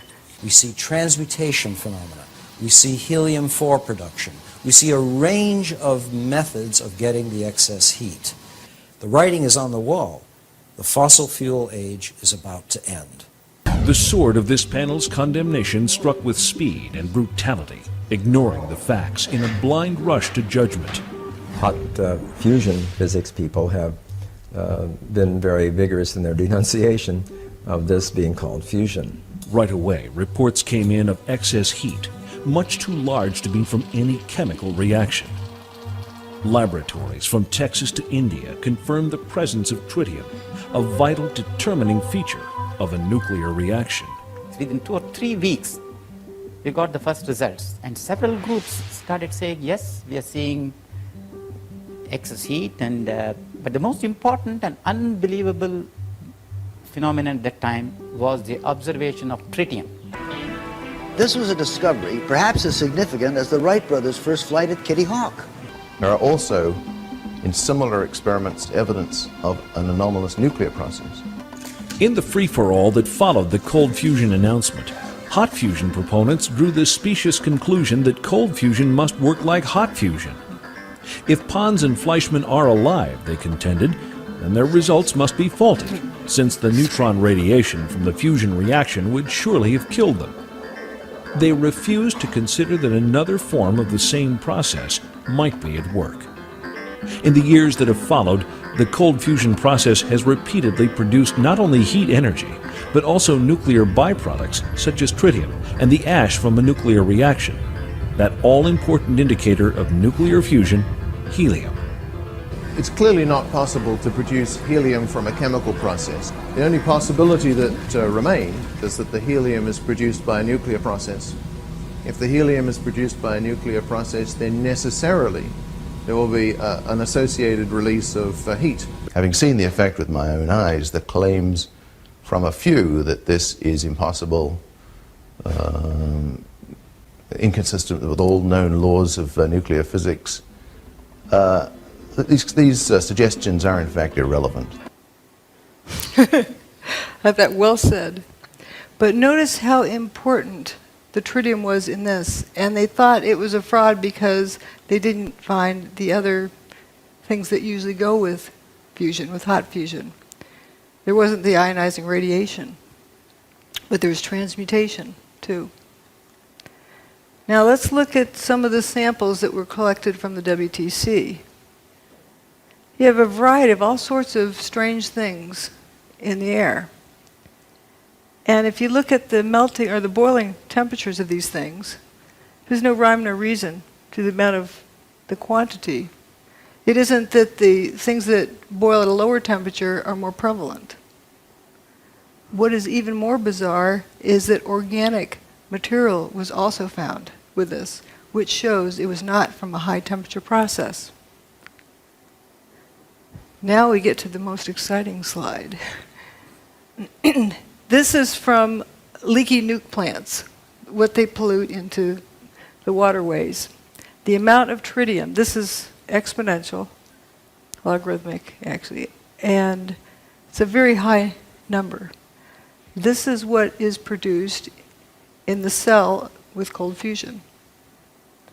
This is what was found in the basement of WTC-6, you know, the one with all the cylindrical cutouts in it. And this is normal background. What I use the Great Lakes for normal background. And this is from atmospheric nuclear bomb testing. You can see over time it's decreased. So it's gotten down there pretty far, but this is definitely above normal. Now, a lot of folks say, well, a nuke was used on 9/11. Well, do you think they could have kept Chernobyl a secret? People all the way around the world measured the fallout from that. If there was some kind of a regular nuke used in Manhattan on 9/11, do you think they could have kept that a secret? People all around the world would have measured it. There was no like Geiger counter measurable radiation that came from there.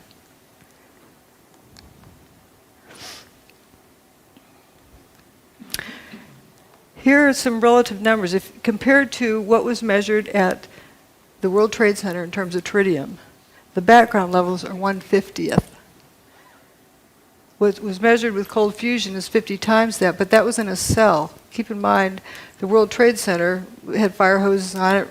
You know, the hurricane rained on it. It was diluted down somewhat. Leaky nuclear plants have 18,000 times that. What was measured at the World Trade Center was definitely above background levels, 50 times background levels. There was tritium there. Now, why? Seems to have a lot in common with cold fusion. Some other categories we didn't look at, the so-called jumpers. Uh-oh. There he goes. We refer to them as jumpers, but did they really jump? They left the building, but we don't know why. Here's the airplane-shaped hole. This wingtip always gets to me, how thin it is. And we have some interesting people up here hanging out of the 105th floor. Closer look, looks like this guy's taking his pants off. This guy has his shirt off. You know, if there's a fire in there, your clothes protect you from fire. We don't see smoke coming out these windows. What's going on here?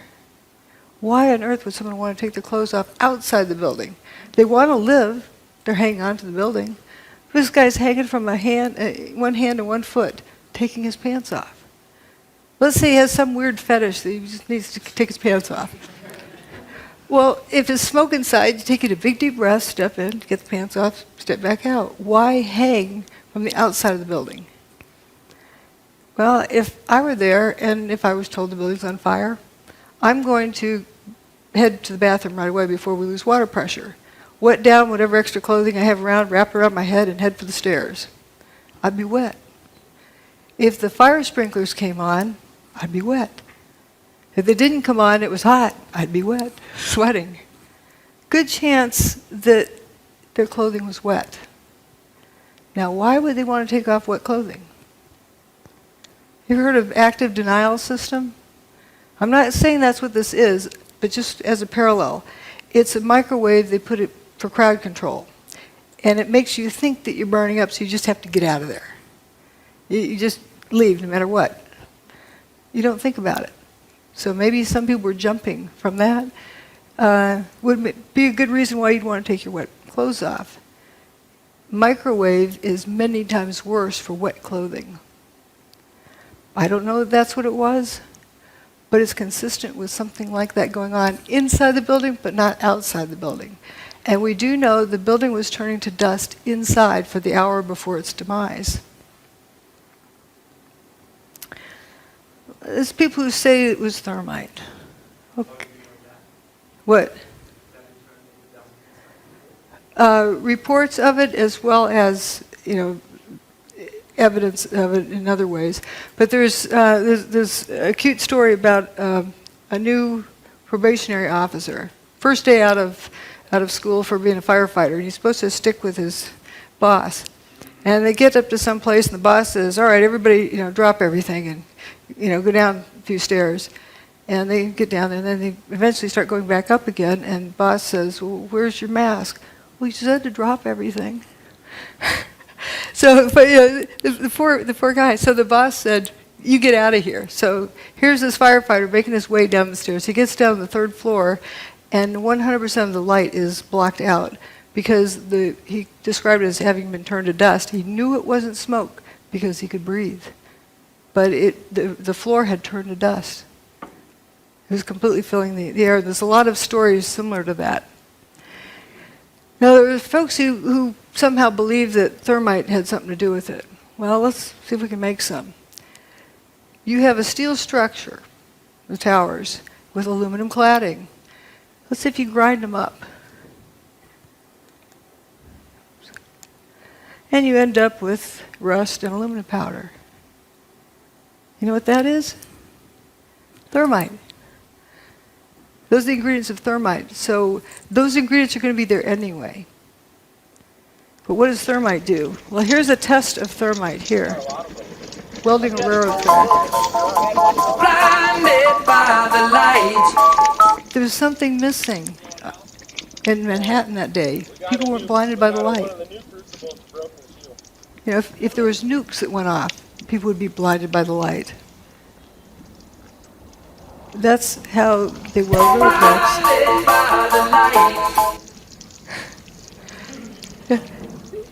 How do you have, you know what a sparkler is, 4th of July sparkler? That's what the towers would look like also if it was thermite, doing things. It doesn't do it in the dark.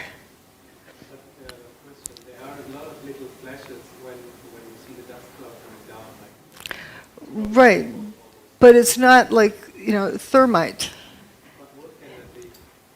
That's another thing to talk about later. There is something, I call them sparkles and sprinkles. But let's, there's a whole lot of different things that, different areas, but that is a good thing to notice. Now, there's hot directed energy weapon systems and there's cold ones. And looking at all, some people need to see things in a data table.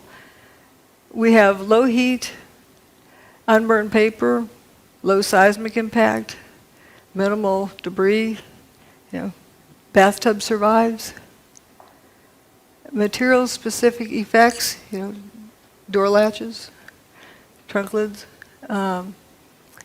toasted cars at a distance, tritium without ionizing radiation. It doesn't have ionizing radiation. Dustification. There's really only one thing that fits the bill. I'm not going to describe exactly what gizmo it is, but we're knowing its characteristics. And its characteristics are amazing. We could use this for free energy. Directed energy weapon. Rather than kinetic energy. These are kinetic energy weapons, heat and motion. Wrecking balls, bombs, missiles. This is from 1989. Science by Press Conference. This Is it a Stevie shortcut Jones. to fusion energy? I don't want to disappoint anyone. I think I'll put my read my lips answer here, and then I'll carry on. I think that'll become clear why I'm saying that. Can you read my lips on that back in the back? It says no. Energy is a long way off. That's why I say no. This is our result. It's just way off. It's I think, a door that's open to us, but really a door on physics more than on energy. Geophysics in particular could be an interesting area. Don't go there, don't research there. But then he calls for a vote, and he holds up his hand. Let's vote to destroy the careers of Pons and Fleischmann, and vote that it's not science.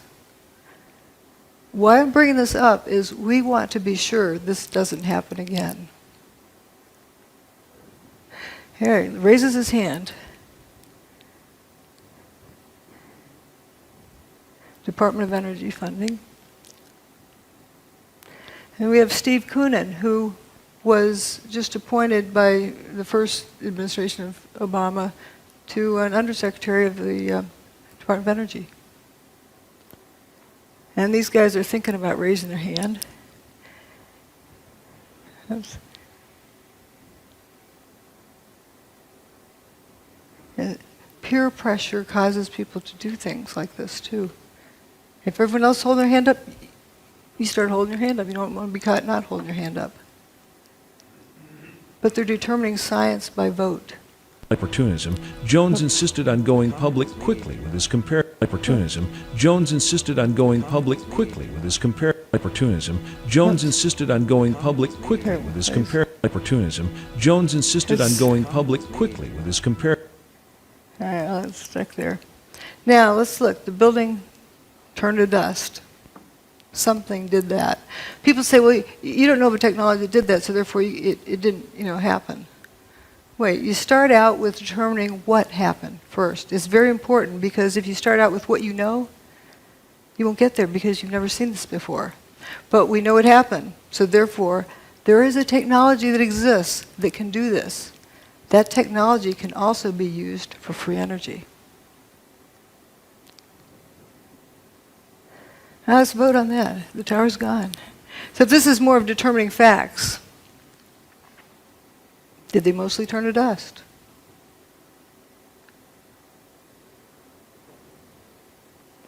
There exists a technology that instead of molecules being attract each other, they repel each other.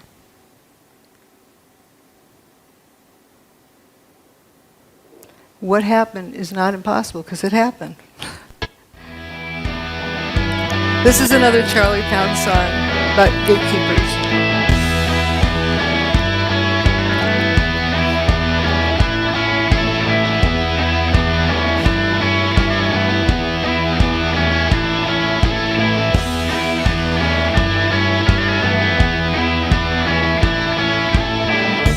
So there you go, following them, but you don't know. You just needs to run and the truth you seek, they want to hide. That's why they keep you close by their side. They're the gatekeepers. They hold all the keys. They're the gatekeepers. Information disease. An opportunity lost.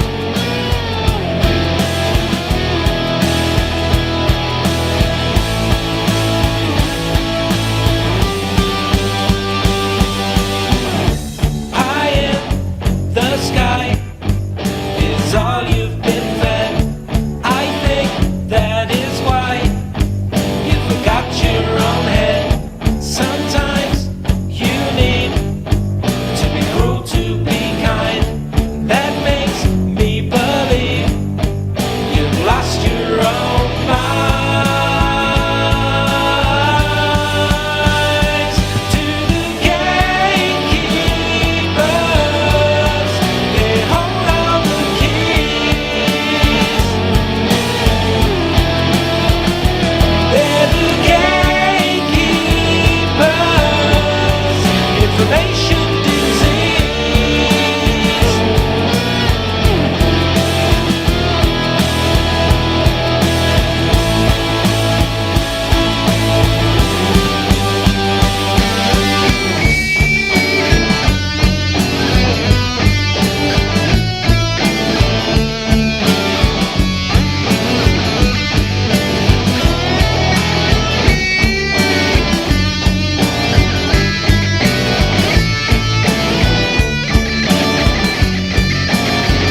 all the data says that some form of directed electromagnetic energy was used to basically break down the materials of the World Trade Center.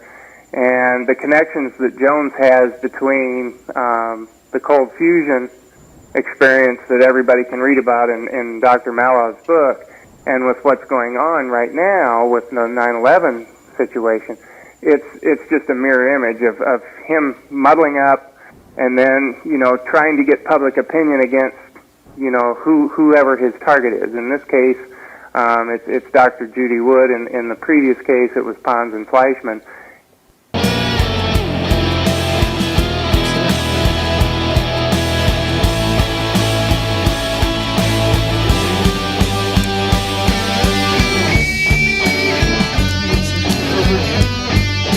The important part is to realize we don't want history to repeat.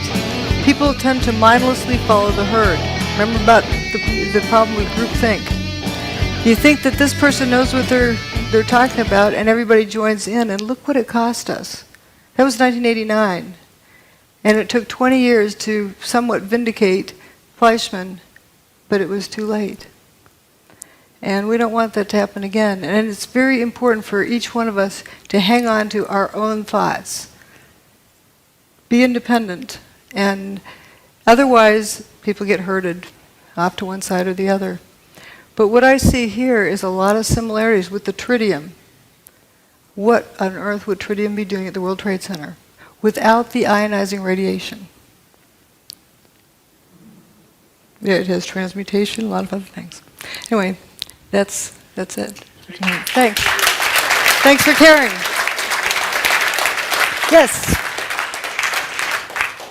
You haven't gone into about the airplanes. How do you explain that? Well, good question. As I like to say, the towers turn to dust. Airplanes can't make buildings turn to dust. Real airplanes can't, and neither can fake airplanes. So they're a distraction. But often people are, they've been taught that there's airplanes that hit. What happened to the passengers? What happened to the airplanes?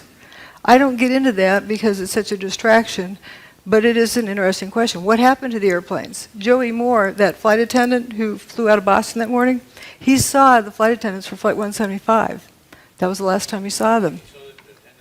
The flight attendants that were on 175, he saw them that morning in Boston, the ones that supposedly ended up in the South Tower. That plane, Flight 175. They didn't really go in the plane. Yes, but he doesn't know where they went after that. We don't know. I think that's a different topic. What I'm talking about here today, I'm presenting evidence of what happened. Not theories, not ideas, but evidence. And that evidence, the silver lining in that horrible cloud, is that it is a demonstration of free energy technology. And that is what I am talking about here today. I'm not talking about people's opinions and... I wanted to make the point that Dr. Stephen Jones, he lives in a neighboring town of mine in Spring City, Utah. He's a friend of mine and of my parents. Are actually in an intentional community together. So I've got a very tight connection with him. And what I've learned today and yesterday about Stephen Jones is very troubling to me, and basically plays the role of a decoy, don't look here type of thing. And the reason that that's supported is because he has this evidence and he has not gone with it. It's, to me, blatantly obvious. So I commit to you that I will sit down with my good friend, Stephen E. Jones, who he knows me inside and out, and I know not inside and out, but we know each other really well. And I'm going to be sitting down with him in person with this book in hand, and I will say, Stephen, why don't you go with this story? Because this is very, very, very obvious. Yeah. And I will then report on my conversation, and I will either explain where the mental disconnect is on his part, that he didn't see this, now he does, or that he is indeed the decoy, and he's trying to divert attention as a government plant to get us to look the other way and not see something that we should be seeing that she's pointed out. Well,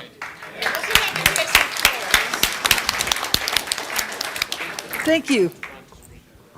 Yes. Yeah, in addition to that, I mean, your story is so crystal clear, actually, that I'm curious. I can see that you don't get staged on mainstream television. Oh. But the interesting thing is to see where you get staged in the alternative media. Because usually I don't get much of a stage there either. But that's changing, and thank you to Jerome for inviting me here to this conference, and that is wonderful. Yes. Yeah. If you want to read my blog, that will give you a catalogue of how Judy has been excluded from the alternative media with the evidence showing exactly who is responsible for that. He's documented it since 2006. You can download my blog with a Kindle, an iPad, and actually also a free audiobook from my website. I'll mention this tomorrow, but anybody who wants to download that tonight, they can even get a free audio version because some kind lady in New York decided to do an audiobook of my whole book, 370 pages, and took it upon herself to do it. So it's now in a completely accessible format for anybody that wants to read it free. That's good. Let's see some other questions. Yes. Obviously, there was some about John Hutchinson on the web, and I know a little bit about him. Have you much experience with John Hutchinson and the? I've been there and witnessed the effects of his. He can get it to repeat, but not all the time. Oh, he can get to repeat whenever he wants to. If you want a demonstration, he can get within 20 minutes. He has the thing warmed up and going. And for people who say that, there's this rumor that it's not repeatable, there's a picture of John sitting amongst about 50 samples. Shows it's repeatable. Judy. Yes. Over here. Hi. Oh, here. Hi. Hi.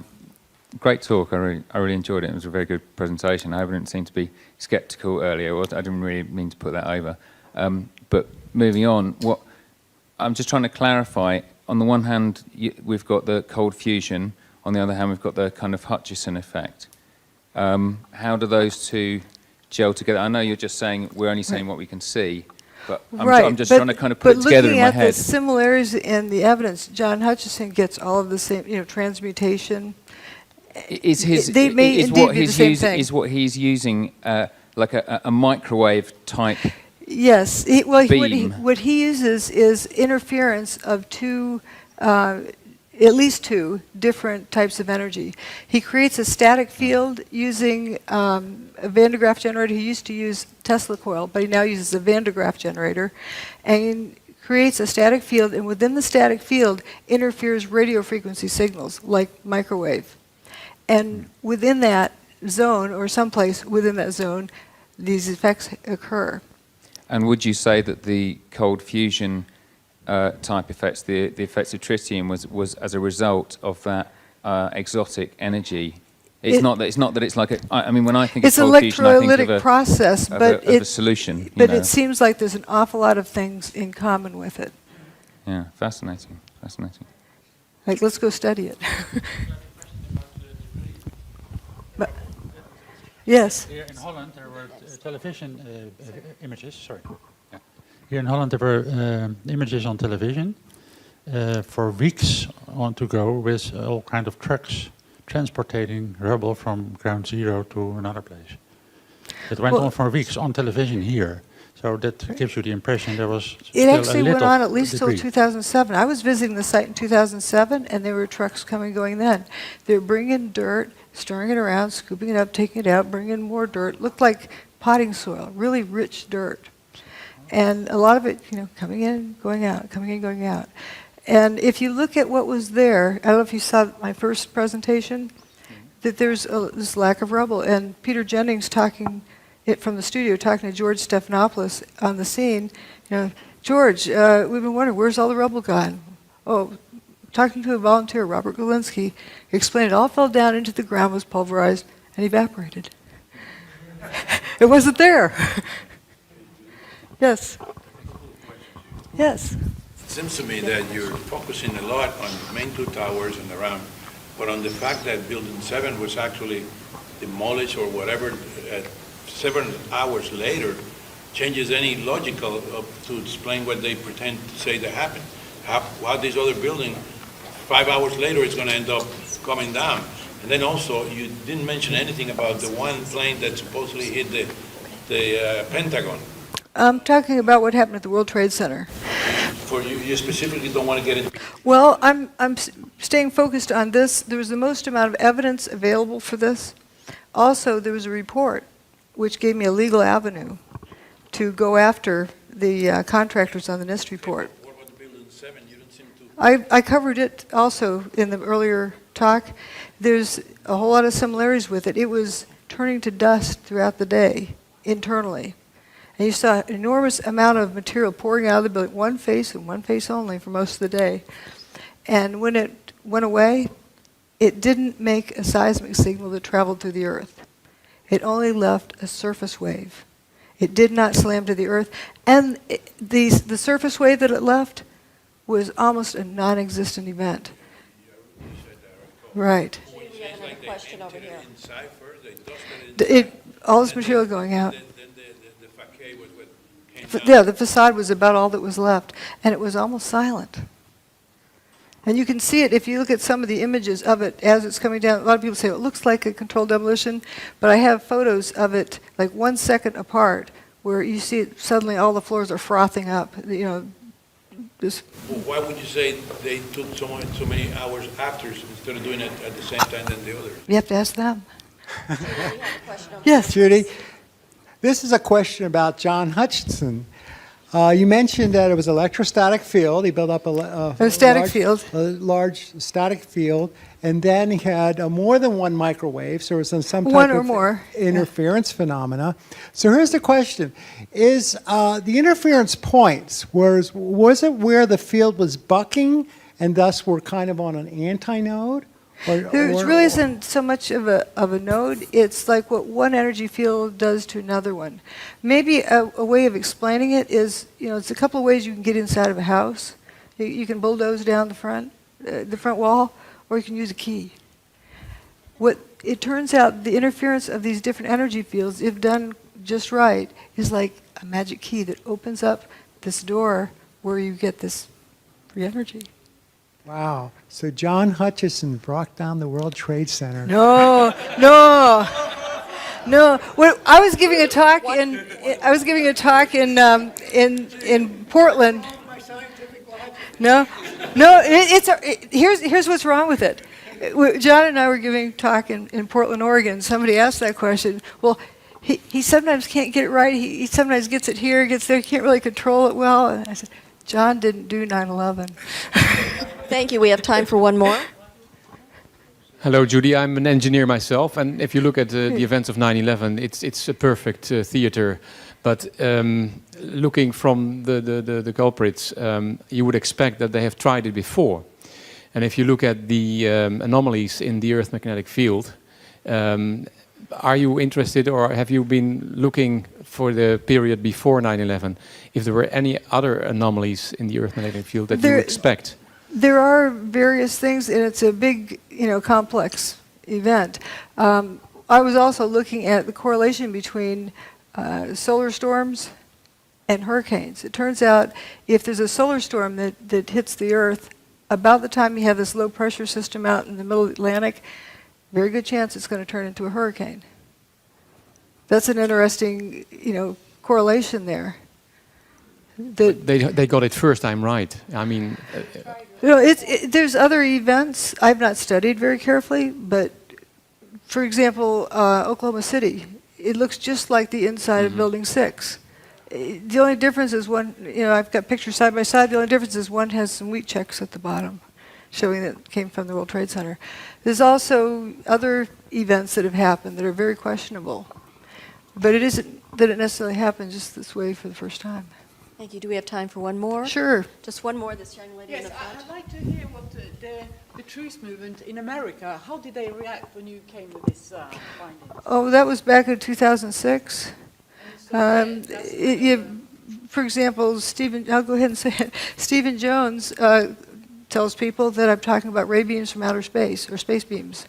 He's also the person that coined the term cold fusion for ridicule. It's not really the typical fusion. It's a different kind of process. And that helped sink it. And I remember an interview with Martin Fleischmann. He was asked if he had any regrets. He said, yes, letting my competitors call this cold fusion. Yeah, I never let people call it space beams, but I don't get on the air and somebody else does. But there's most of the people in the truth movement have genuine interest. They're sincere people. But there's collection agencies, I call them. They collect people, render them useless, keep them out of trouble. And anytime we get pulled into a group, or like what somebody recently told me, if you find yourself on a garden path, leave the garden. And that is sort of what happens with these organizations. And people tend to go with the flow. They tend to go with peer pressure. Let's have a vote about whether or not to trash somebody's career. Instead of look, what did these guys find? Let's go look at it.